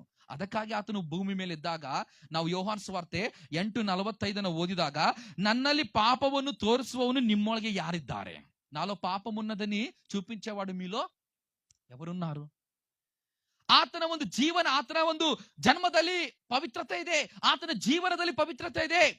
ಅದನ್ನ ಅರ್ಥ ಮಾಡಿಕೊಳ್ಳಬೇಕು. ಆತನೊಂದಿಗೆ ಇದ್ದಂತ ಒಬ್ಬ ಶಿಷ್ಯನು ಪೇತ್ರನು 3 ವರ್ಷ 6 ತಿಂಗಳು ಇದ್ದನು. ಕೊನೆಯದಾಗಿ ಯೇಸು ಸ್ವಾಮಿಯನ್ನ ಹಿಡ್ಕೊಂಡು ವಿಚಾರಣೆ ಮಾಡ್ತಾ ಇದ್ರು. ಇವನು ದೂರದಿಂದ ಅದನ್ನ ಹಿಂಬಾಲಿಸ್ತಾ ಇದ್ದ ಯೇಸು ಸ್ವಾಮಿಯನ್ನ. ರಾತ್ರಿ ಏನಾಗ್ತದೆ ನನ್ನ ಸ್ವಾಮಿಗೆ ಅಂತ ಅಲ್ಲಿ ವಿಚಾರಣೆ ನಡೀತಾ ಇತ್ತು. ಹೆರೋದನ ಕಡೆ ಕರ್ಕೊಂಡು ಹೋದ್ರು, ಪಿಲಾತನ ಕಡೆ ಕರ್ಕೊಂಡು ಹೋದ್ರು, ಕಾಯಫನ ಕಡೆ ಕರ್ಕೊಂಡು ಹೋದ್ರು, ಇನ್ನು ಬೇರೆ ಬೇರೆ ವ್ಯಕ್ತಿಗಳ ಕಡೆ ಹೋಗಿ ಯೇಸು ಸ್ವಾಮಿನ ವಿಚಾರಣೆ ಮಾಡ್ತಾ ಇದ್ದಾರೆ. ವಿಚಾರಣೆ ಮಾಡಿದ್ರು ಕೂಡ ಯೇಸು ಸ್ವಾಮಿ ಮೌನವಾಗಿದ್ದನು. ಅದಕ್ಕಾಗಿ ತನ್ನ ಪತ್ರಿಕೆಯಲ್ಲಿ ಅವನು ಬರೆದ, ಪೇತ್ರನ ಬರೆದ ಮೊದಲನೇ ಪತ್ರಿಕೆ 2:22 ಆತನು ಬೇಯುವರನ್ನು ಪ್ರತಿಯಾಗಿ బెయ్యలిಲ್ಲ, ఆతను పాపವನ್ನು ಮಾಡಲಿಲ್ಲ. తిట్టేవారిని ప్రతిగా ఆయన ఏం చేయలేదంట, తిట్టలేదంట. ఆయన నోటి నుంచి ఏ దుర్భాష రాలేదండి. ఆయన ఏ పాపము కూడా చేయలేదు. ಯೋಹಾನನು ಬರಿತಾನೆ, ಆತನಲ್ಲಿ ಪಾಪ ಇಲ್ಲ ಎಂಬುದಾಗಿ ಬರೆಯುತ್ತಾನೆ. ಯೋಹಾನನು ಆತನಲ್ಲಿ ಪಾಪ ಇಲ್ಲ ಎಂಬುದಾಗಿ ಬರೆಯುತ್ತಾನೆ. ಇಬ್ರಿ ಗ್ರಂಥಕರ್ತ ಬರೆಯುತ್ತಾನೆ, ಯೇಸು ಕ್ರಿಸ್ತನು ನಿರ್ದೋಷಿ, ನಿರಪರಾಧಿ, ಪರಿಶುದ್ಧನು, ಪಾಪಿಗಳಲ್ಲಿ ಸೇರದೆ ಪ್ರತ್ಯೇಕವಾಗಿರುವವನೆಂಬುದಾಗಿ ಇಬ್ರಿ ಗ್ರಂಥಕರ್ತನು ಬರೆಯುತ್ತಾನೆ. ಹಾಗಾದ್ರೆ ನನ್ನ ಪ್ರೀತಿಯ ಸಹೋದರ ಸಹೋದರಿಯರೇ, ರಕ್ಷಣೆ ಹೊಂದಲು ಆ ರಕ್ಷಣೆ ಒಬ್ಬ ವ್ಯಕ್ತಿಯಿಂದ ಮಾತ್ರ ಸಾಧ್ಯ. ರಕ್ಷಣೆ ಯಾರಿಂದ ಸಾಧ್ಯ? ಒಬ್ಬ ವ್ಯಕ್ತಿಯಿಂದ ಮಾತ್ರ ಸಾಧ್ಯ. ಅದಕ್ಕಾಗಿ ನಾವು ಮತ್ತಾಯ 1:21 ನೀವು ಓದಿದಾಗ, ಆತನು ಹುಟ್ಟಿದ ಮೇಲೆ ಆತನಿಗೆ ಯೇಸು ಎಂದು ಹೆಸರಿಡಬೇಕು, ಯಾಕಂದ್ರೆ ಆತನೇ ತನ್ನ ಜನರ ಪಾಪಗಳಿಂದ ಅವರನ್ನು ಬಿಡಿಸಿ ಕಾಯುವವನೆಂಬುದಾಗಿ ನಾವು ನೋಡುವರಾಗಿದ್ದೇವೆ ನನ್ನ ಪ್ರಿಯರೇ. ಅದಾದ ಮೇಲೆ ಪೇತ್ರನು ಕೂಡ ಹೇಳಿದ, ಅಪೊಸ್ತಲ ಕಾರ್ಯ 4:12 ಬರಬೇಕಾದ ರಕ್ಷಣೆ ಎಲ್ಲಿ ಕೂಡ ಸಿಗೋದಿಲ್ಲ. ಆಕಾಶದ ಕೆಳಗೆ ಭೂಮಿಯ ಮೇಲೆ ಕೊಡಲ್ಪಟ್ಟಿರುವ ಯಾವ ಹೆಸರಿನಿಂದಲೂ ಸಿಗೋದಿಲ್ಲ ರಕ್ಷಣೆ. ಯೇಸು ಎಂಬ ಹೆಸರಿನಿಂದ ಮಾತ್ರ ಏನ್ ಸಿಗ್ತದೆ? ರಕ್ಷಣೆ ಸಿಗುವಂತದ್ದು ಎಂಬುದಾಗಿ ನಾವು ನೋಡುವರಾಗಿದ್ದೇವೆ. ನೋಡಿ, ಇನ್ನೊಂದು ವಾಕ್ಯವನ್ನು ಓದಿಕೊಳ್ಳೋಣ. ಆ ವಾಕ್ಯವನ್ನ ನಾನು ನಿಮಗೆ ಓದಿಸಿ ಇಷ್ಟಪಡ್ತೇನೆ. ಥೆಸಲೋನಿಕದವರಿಗೆ ಬರೆದ ಮೊದಲನೇ ಪತ್ರಿಕೆ 5ನೇ ಅಧ್ಯಾಯ, ನಾನು 9ನೇ ವಚನ ಓದ್ತೇನೆ ನೋಡಿ. ಥೆಸಲೋನಿಕರ ರಾಷ್ಟ್ರ ಮೊದಲ ಪತ್ರಿಕೆ 5:9. ಯಾಕೆಂದ್ರೆ ದೇವರು ನಮ್ಮನ್ನು ತನ್ನ ಕೋಪಕ್ಕೆ ಗುರಿಯಾಗಬೇಕೆಂದು ನೇಮಿಸದೆ, ನಾವು ನಮ್ಮ ಕರ್ತನಾದ ಯೇಸು ಕ್ರಿಸ್ತನ ಮೂಲಕವಾಗಿ ರಕ್ಷಣೆ సంపాదించుಕೊಳ್ಳಬೇಕೆಂದು ನೇಮಿಸಿದನು. దేవుడు ఎందుకు నియమించాడంట మనల్ని? తన ఒక ఉగ్రతకు మనం ఏమవకూడదు, తన ఉగ్రతకు పాలవకూడదు. యేసు క్రీస్తు ద్వారా మనం ఏం సంపాదించుకోవాలంట? రక్షణ సంపాదించుకోవాలంట. యేసు ಕ್ರಿಸ್ತನಿಂದ ನಿನಗೆ ರಕ್ಷಣೆ ಇದೆ. ಒಬ್ಬ ವ್ಯಕ್ತಿಯಿಂದ ನಿನಗೆ ರಕ್ಷಣೆ, ಆ ವ್ಯಕ್ತಿ ಯೇಸು ಕ್ರಿಸ್ತನಾಗಿದ್ದಾನೆ. ಯಾಕಂದ್ರೆ ದೇವರ ವಾಕ್ಯ ಹೇಳುತ್ತೆ, ಇಬ್ರಿ 9:20, రక్తధార ಇಲ್ಲದೆ ಪಾಪ ಪರಿಹಾರ ಆಗೋದಿಲ್ಲ. ರಕ್ತము చిందింపకుండా ಪಾಪ ಪರಿಹಾರము ಕಲಗದು. ಪೇತ್ರನು ಬರಿತಾನೆ ತನ್ನ ಪತ್ರಿಕೆಯಲ್ಲಿ, ಮೊದಲನೇ ಪತ್ರಿಕೆ 1:19, ನೀವು ಬಿಡುಗಡೆ ಹೊಂದಿರುವುದು ನಿಮ್ಮ ಹಿರಿಯರು ಕಲಿಸಿಕೊಟ್ಟ ವ್ಯರ್ಥವಾದ ನಡವಳಿಕೆಯಿಂದಲ್ಲ, ಬೆಳ್ಳಿ ಬಂಗಾರದಿಂದಲ್ಲ, ಪೂರ್ಣಾಂಗವಾದ ಎದ್ದಿದ ಕುರಿಯ ರಕ್ತದಿಂದಲೋ ಎಂಬಂತೆ ನಿಷ್ಕಳಂಕ రక్తದಿಂದ ನಿಮಗೆ బిడుగಡೆಯಾಗಿದೆ ఎంబుదాಗಿ పేతురు బరియుತ್ತಾನೆ. ఏ విధంగా మీకు విడుదల కలిగిందంటే, పేతురు గారు రాస్తూ, మీ పితృలు చెప్పినటువంటి బోధ ద్వారా కాదు కానీ, వాళ్ళ జీవితం ద్వారా కాదు కానీ, బంగారము వెండి ద్వారా కాదు కానీ, నిష్కళంకమైనటువంటి ఆ బలి, యేసు క్రీస్తు అనే బలి ద్వారా పాప విమోచన ఉన్నదని పేతురు గారు కూడా తన పత్రికలు రాసినట్టుగా మనము చూస్తుంటున్నాం ప్రియులారా. ఈ రక్షಣೆ ಕೃಪೆಯಿಂದಲೇ. ಈ ರಕ್ಷಣೆ ಯಾವ ರೀತಿಯಾಗಿ? ಕೃಪೆಯಿಂದಲೇ ರಕ್ಷಣೆ ಇದೆ. ಎಫೆಸ 2:8 ಓದಿ ನೋಡಿದ್ರೆ, ನೀವು ಕೃಪೆಯಿಂದಲೇ ರಕ್ಷಣೆ ಹೊಂದಿದವರಾಗಿದ್ದೀರಿ, ದಾನ ಧರ್ಮಗಳಿಂದಲ್ಲ, ಪುಣ್ಯಕಾರ್ಯಗಳಿಂದಲ್ಲ, ಕೃಪೆ, ದೇವರ ಕೃಪೆಯಿಂದಲೇ ನೀವು ರಕ್ಷಣೆ ಹೊಂದಿದವರಾಗಿದ್ದೀರಿ. ನೋಡ್ರಿ, ಯೇಸು ಕ್ರಿಸ್ತನಿಗೆ ರಕ್ಷಿಸುವ ಸಾಮರ್ಥ್ಯವಿದೆ. ಯೇಸು ಕ್ರಿಸ್ತನಿಗೆ ರಕ್ಷಿಸುವಂತ ಸಾಮರ್ಥ್ಯವಿದೆ. ಯಾಕೆಂದ್ರೆ ಆತನು ಹೇಳ್ತಾನೆ, ನಾನು ತಪ್ಪಿ ಹೋದವರನ್ನ ಹುಡುಕಿ ರಕ್ಷಿಸುವುದಕ್ಕಾಗಿ ಬಂದಿದ್ದೇನೆ. ಮಾತ್ರವಲ್ಲ, ಆತನ ಏನಂತ ಹೇಳ್ತಾನೆ ಅಂದ್ರೆ, ಮತ್ತಾಯ 9:13, ನಾನು ನೀತಿವಂತರನ್ನು ಕರೆಯುವುದಕ್ಕಾಗಿ ನಾನು ಬಂದಿಲ್ಲ. ಯಾರನ್ನ ಕರೆಯುವುದಕ್ಕಾಗಿ ಬಂದಿದ್ದೇನೆ? ಪಾಪಿಗಳನ್ನ ಕರೆಯುವುದಕ್ಕಾಗಿ ಬಂದಿದ್ದೇನೆ ಎಂಬುದಾಗಿ. ರಕ್ಷಿಸಲು ಆತನಿಗೆ ಸಾಮರ್ಥ್ಯ ಇದೆ, ರಕ್ಷಿಸಲು ಆತನಿಗೆ ಇಷ್ಟವಿದೆ. ದೇವರ ವಾಕ್ಯವನ್ನು ನೀವು ಓದಿದಾಗ, ತಿಮೋಥನಿಗೆ ಬರೆದ ಮೊದಲನೇ ಪತ್ರಿಕೆ 2:4, ಎಲ್ಲಾ ಮನುಷ್ಯರು ರಕ್ಷಣೆ ಹೊಂದಬೇಕೆಂದು ದೇವರು ಇಷ್ಟಪಡುತ್ತಿದ್ದಾನೆ. ಎಲ್ಲಾ ಮನುಷ್ಯರು ರಕ್ಷಣೆ ಹೊಂದಬೇಕೆಂದು ದೇವರು ಇಷ್ಟಪಡುತ್ತಿದ್ದಾನೆ. ಹಾಗಾದ್ರೆ ಯಾವಾಗ ರಕ್ಷಣೆ ಹೊಂದಬೇಕು? ಯಾವಾಗ ರಕ್ಷಣೆ ಹೊಂದಬೇಕು ಗೊತ್ತಾ? ಕೊರಿಂಥದವರಿಗೆ ಬರೆದ 2ನೇ ಪತ್ರಿಕೆ 6ನೇ ಅಧ್ಯಾಯ 2ನೇ ವಚನ ನೀವು ಓದಿದಲೆ, ಈಗಲೇ ఆ సుప్రసన్నతే కాల, ఇదే ఆ రక్షణే దిన. ఎప్పుడు రక్షింపబడాలంట? ఈ రోజే రక్షింపబడాలంట. ఏ రోజు అండి? ఈ రోజు. రేపు చూసుకుందాంలే, ఎల్లుండి చూసుకుందాంలే, ನಾಡದ್ದು ನೋಡೋಣ, ನಾಳೆ ನೋಡೋಣ, ನಮ್ಮ ಮನೆಯವರು ಬಂದ ಮೇಲೆ ನೋಡೋಣ, ಅವ್ರು ಬಂದ ಮೇಲೆ ನೋಡೋಣ, ಏನೋ ವಿಚಾರ ಮಾಡೋಣ. ಇಲ್ಲ ಇಲ್ಲ ಇಲ್ಲ ಇಲ್ಲ ಪ್ರಿಯರೇ, ಇದೇ ಒಳ್ಳೆ ಟೈಮ್ ನಿನಗೆ. ಇವತ್ತೇ ನೀನು ರಕ್ಷಣೆ ಹೊಂದಬೇಕು. ನಿನ್ನ ಆತ್ಮವನ್ನ ನರಕದಿಂದ ನೀನು ಹೊರಗಡೆ ತರಬೇಕು, ಶಿಕ್ಷೆಯಿಂದ ಹೊರಗಡೆ ಬರಬೇಕು ನೀನು. ಇದು ಒಳ್ಳೆ ದಿನ ಎಂಬುದಾಗಿ ನಾವು ನೋಡ್ತೇವೆ. ಒಂದು ವೇಳೆ ಈ ರಕ್ಷಣೆನ ತಿರಸ್ಕಾರ ಮಾಡಿದರೆ, ನನಗೆ ಬೇಡಪ್ಪ ಈ ರಕ್ಷಣೆ ಅಂದ್ರೆ, ಇಬ್ರಿ ಪತ್ರಿಕೆ 2:3 ಹೇಳುತ್ತದೆ, ಈ ಅತ್ಯಂತ ವಿಶೇಷವಾದ ರಕ್ಷಣೆ ಅಲಕ್ಷ್ಯ ಮಾಡಿದರೆ ತಪ್ಪಿಸಿಕೊಳ್ಳುವುದು ಹೇಗೆ? ఈ అమూల్యమైనటువంటి రక్షణను నువ్వు తిరస్కరించినట్లయితే నువ్వు దేవుని న్యాయ తీర్పు నుంచి ఎలా నువ్వు తప్పింపబడతావు? ನಿನಗೆ ತಪ್ಪಿಸಿಕೊಳ್ಳಿಕ್ಕೆ ಸಾಧ್ಯನೇ ಇಲ್ಲ, ತಪ್ಪಿಸಿಕೊಳ್ಳಿಕ್ಕೆ ಸಾಧ್ಯನೇ ಇಲ್ಲ. ಯಾಕೆ ಗೊತ್ತಾ? ತುಂಬಾ ಜನ ನೋಡ್ರಿ ಏನಾಗ್ತಾರೆ ನೋಡ್ರಿ, తెస్సలోనికదవరికి బరెద 2ನೇ పత్రిಕೆ, తెస్సలోనికలకు రాసిన 2వ పత్రిక 1వ అధ్యాయము 7-8 వచనాలు చదువుతారండి. తెస్సలోనికదవరికి ಬರೆದ 2ನೇ ಪತ್ರಿಕೆ 1ನೇ ಅಧ್ಯಾಯ 7-8ನೇ ವಚನ. ನಾನು ರಕ್ಷಣೆ ಹೊಂದುವುದಿಲ್ಲ ಅಂತಂದ್ರೆ ಏನಾಗುತ್ತೆ ನೋಡಿ. ಆಗ ನಮ್ಮ ಕರ್ತನಾದ ಯೇಸುವು ದೇವರನ್ನರಿಯದವರಿಗೂ ತನ್ನ ಸುವಾರ್ತೆಗೆ ಒಳಪಡದವರಿಗೂ ಪ್ರತಿಕಾರ ಸಲ್ಲಿಸುವನು. ಯೇಸು ಸ್ವಾಮಿ 2ನೇ ಸಾರಿ ಬಂದಾಗ ಏನಾಗುತ್ತೆ? ಯಾರ್ಯಾರು ದೇವರನ್ನ ತಿಳಿದುಕೊಳ್ಳಲಿಲ್ಲವೋ, ದೇವರು ಕೊಡುವಂತಹ ಉಚಿತವಾದ ರಕ್ಷಣೆಯನ್ನು ಇನ್ನೂ ಪಡ್ಕೊಳ್ಳಿಲ್ಲವೋ, ಸುವಾರ್ತೆಗೆ ಒಳಗಾಗಲಿಲ್ಲವೋ, ಅವ್ರಿಗೇನ್ ಸಲ್ಲಿಸ್ತಾರಂತೆ? ಪ್ರತೀಕಾರ ಸಲ್ಲಿಸ್ತಾನೆ. ಪ್ರತೀಕಾರ. 10ನೇ ಅಧ್ಯಾಯ ಅದರ 2ನೇ ಭಾಗವನ್ನು ಓದುತ್ತೇನೆ ನೋಡ್ರಿ. ಅಲ್ಲೇನಂತ ಹೇಳ್ತಾನೆ, ಅಥವಾ ಅದನ್ನು ನೇರವಾಗಿ ಓದೋಣ. ಆ ದಿನದಲ್ಲಿ ಆತನು ತನ್ನ ಪವಿತ್ರರ ಮೂಲಕ ಪ್ರಭಾವ ಹೊಂದುವನಾಗಿಯೂ ನಾವು ನಿಮಗೆ ಹೇಳಿದ ಸಾಕ್ಷಿಯನ್ನು ನಂಬಿದವರೆಲ್ಲರ ಮೂಲಕ ತನ್ನ ವಿಷಯದಲ್ಲಿ ಆಶ್ಚರ್ಯ ಹುಟ್ಟಿಸೋನಾಗಿಯೂ ಬರುವಾಗ ಅಂತವರು, ಅಂದ್ರೆ ಯಾರು ರಕ್ಷಣೆ ಹೊಂದಿಲ್ಲವೋ, ಯಾರು ದೇವರನ್ನು ಬೇಡ ಅಂದಿದ್ದಾರೋ, ಯಾರು ಸುವಾರ್ತೆಗೆ ಒಳಪಡಲಿಲ್ಲವೋ ಅವರು ಕರ್ತನ ಸಮ್ಮುಖಕ್ಕೂ ಆತನ ಪರಾಕ್ರಮದ ವೈಭವಕ್ಕೂ ದೂರವಾಗಿ ನಿತ್ಯ ನಾಶನವೆಂಬ ದಂಡನೆಯನ್ನು ಅನುಭವಿಸುವರು. ಏನೊಂದುತ್ತಾರೆ? ರಕ್ಷಣೆ ಹೊಂದದೇ ಇದ್ದವರು ಏಮవుతారಮ್ಮ? ರಕ್ಷಿಸಲ್ಪಡಬಹುದು ಏಮవుతారు? ರಕ್ಷಣೆ ಹೊಂದದವರು ಏನಾಗ್ತಾರೆ? ನಿತ್ಯ ನಾಶನೆ ಎಂಬ ದಂಡನೆಯನ್ನು ಹೊಂದುವರು. ಅವರು ದೇವರ ಪ್ರಭಾವದಿಂದ ದೂರಕ್ಕೆ ಹೋಗುತ್ತಾರೆ. ಈ ಅತ್ಯಂತ ವಿಶೇಷವಾದ ರಕ್ಷಣೆಯನ್ನು ಅಲಕ್ಷ್ಯ ಮಾಡಿದರೆ ತಪ್ಪಿಸಿಕೊಳ್ಳುವುದು ಹೇಗೆ ಎಂಬುದಾಗಿ ನಾವು ದೇವರ ವಾಕ್ಯದಲ್ಲಿ ನೋಡುತ್ತೇವೆ. ಹಾಗಾದ್ರೆ ನನ್ನ ಪ್ರಿಯರೇ, ನನ್ನ ಮಾತನ್ನು ಕೇಳಿಸಿಕೊಳ್ಳುತ್ತದೆ ಯವನಸ್ಥರೇ, ಸಹೋದರ ಸಹೋದರಿಯರೇ, ನನ್ನ ಪ್ರಿಯರೇ, ನೀನು ರಕ್ಷಣೆ ಹೊಂದಬೇಕು. ನೀನೇನು ಹೊಂದಬೇಕು? ರಕ್ಷಣೆ ಹೊಂದಬೇಕು. ಆ ರಕ್ಷಣೆಯು ಪೇತ್ರನು ಕೊರ್ನೆಲ್ಗೆ ಹೇಳಿದ. ಕೊರ್ನೆಲ್ಗೆ ಹೇಳಿದ ಮೇಲೆ ಕೊರ್ನೆಲ್ ಕುಟುಂಬವಾಗಿ ರಕ್ಷಣೆ ಹೊಂದಿದ. ಕೊರ್ನೆಲನು ಕುಟುಂಬವಾಗಿ ರಕ್ಷಣೆ ಹೊಂದಿದೆ ಎಂಬುದಾಗಿ ನಾವು ದೇವರ ವಾಕ್ಯದಲ್ಲಿ ನಾವು ನೋಡುತ್ತೇವೆ. ಪ್ರಿಯರೇ, ಒಂದ್ಸಾರಿ ಏನಾಯ್ತಂದ್ರೆ, ನಾವು ಇದನ್ನು ಲೂಕ ಸುವಾರ್ತೆ 7ನೇ ಅಧ್ಯಾಯದಲ್ಲಿ ಓದ್ತೇವೆ. ಒಬ್ಬ ಪರಿಶಾಯನು, ಆ ಪರಿಶಾಯನ ಯೇಸು ಸ್ವಾಮಿಯನ್ನ ಮನೆಗೆ ಕರೆದಾಗ ಯೇಸು ಸ್ವಾಮಿ ಊಟ ಕೂತ್ಕೊಂಡಾಗ ಆ ಊರಿನಲ್ಲಿರುವಂತ ಒಬ್ಬ ಪಾಪಾತ್ಮಳು, ಕನ್ನಡದಲ್ಲಿ ದುರಾಚಾರಿ, ಆಕೆ ಯೇಸು ಸ್ವಾಮಿ ಆ ಮನೇಲಿ ಅದನ್ನ ತಿಳ್ಕೊಂಡು ಆ ಮನೆಗೆ ಬಂದು ಆಕೆ ವ್ಯಭಿಚಾರಿ ಮಾಡ್ತಾ ಇದ್ಲು, ಸಮಾಜದಲ್ಲಿ ಕೆಟ್ಟ ಕೆಲಸ ಮಾಡ್ತಾ ಇದ್ಲು. ಆಕೆ ಆ ಮನೆಗೆ ಬಂದು ಏನ್ ಮಾಡಿದಳು? ಯೇಸು ಸ್ವಾಮಿ ಕಡೆ ಬಂದು ತನ್ನ ತಲೆ ಕೂದಲಿಂದ ಯೇಸು ಸ್ವಾಮಿಯ ಪಾದಗಳನ್ನ ಒರೆಸಿದಳು. ಇದರ ಅರ್ಥ ಏನು? ಆಕೆ ತನ್ನ ಪಾಪವನ್ನ ಯೇಸು ಕ್ರಿಸ್ತನ ಪಾದ ಬಳಿಯಲ್ಲಿ ಹಾಕಿದಳು. ಆಗ ಯೇಸು ಸ್ವಾಮಿ ಹೇಳ್ತಾನೆ, ನಿನ್ನ ನಂಬಿಕೆ ನಿನ್ನನ್ನು ರಕ್ಷಿಸಿದೆ ಎಂಬುದಾಗಿ ಕೊನೆಯದಾಗಿ ಹೇಳುತ್ತಾನೆ. ಹಾಗಾದ್ರೆ ನನ್ನ ಪ್ರಿಯರೇ, ಯೇಸು ಕ್ರಿಸ್ತನ ಪಾದ ಬಳಿಯಲ್ಲಿ ಇವತ್ತು ರಾತ್ರಿ ನಿನ್ನ ಪಾಪಗಳನ್ನ ನೀನು ಒಪ್ಪಿಕೊಂಡ್ರೆ, ನೀನು ಮಾಡಿರುವಂತದ್ದು ನೀನು ಒಪ್ಪಿಕೊಂಡ್ರೆ, ನಿನ್ನನ್ನು ಆತನು ರಕ್ಷಿಸುತ್ತಾನೆ. ನಿನ್ನ ಪಾಪಗಳಿಂದ ಆತನು ಕ್ಷಮಿಸುತ್ತಾನೆ. ಅನೇಕರು ನಾನು ಅದನ್ನೇ ಹೇಳಿದೆ, ನಾನು ರಕ್ಷಣೆ ಹೊಂದಿದ್ದೇನೆ ಎಂಬುದಾಗಿ ನಿಮ್ಮನ್ನು ನೀವು ಭ್ರಮೆ ಪಡಿಸ್ಕೊಳ್ಳಿಕ್ಕೆ ಹೋಗ್ಬೇಡ್ರಿ, ನಿಮ್ಮನ್ನು ನೀವು ಮೋಸ ಪಡಿಸ್ಕೊಳ್ಳಿಕ್ ಹೋಗ್ಬೇಡ್ರಿ. ರಕ್ಷಣೆ ವಿಷಯದಲ್ಲಿ ಖಾತ್ರಿ ಇರ್ಬೇಕು. ನಾವು ಪಕ್ಕ ಇವತ್ತು ಸತ್ರು ಪರಲೋಕಕ್ಕೆ ಹೋಗ್ತೇನೆ ಗ್ಯಾರಂಟಿ ಇರಬೇಕು. ಆ ಗ್ಯಾರಂಟಿ ನಿನಗಿದೆಯಾ? ಆ ಖಾತ್ರಿ ನಿನಗಿದೆಯಾ?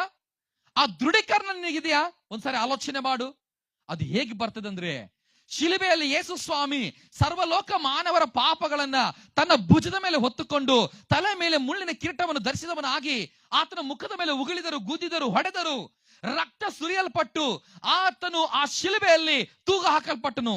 ಕಡು ಬಿಸಿಲಿನಲ್ಲಿ ಭೂಮಿ ಆಕಾಶದ ಮಧ್ಯದಲ್ಲಿ ಆತನು ತೂಗು ಹಾಕಲ್ಪಟ್ಟವನಾಗಿ ಆತನು ಎಲ್ಲರ ಪಾಪವನ್ನ ಆ ಭುಜದ ಮೇಲೆ ಹೊತ್ತುಕೊಂಡು ಆತನು ವಿಜ್ಞಾಪನೆ ಮಾಡ್ತಾ ಇದ್ದಾನೆ. ಆತನು ಯೇಸು ಸ್ವಾಮಿ ಯಾಕೆ ಆತನು ಸತ್ತನು ಶಿಲುಬೆ ಮೇಲೆ?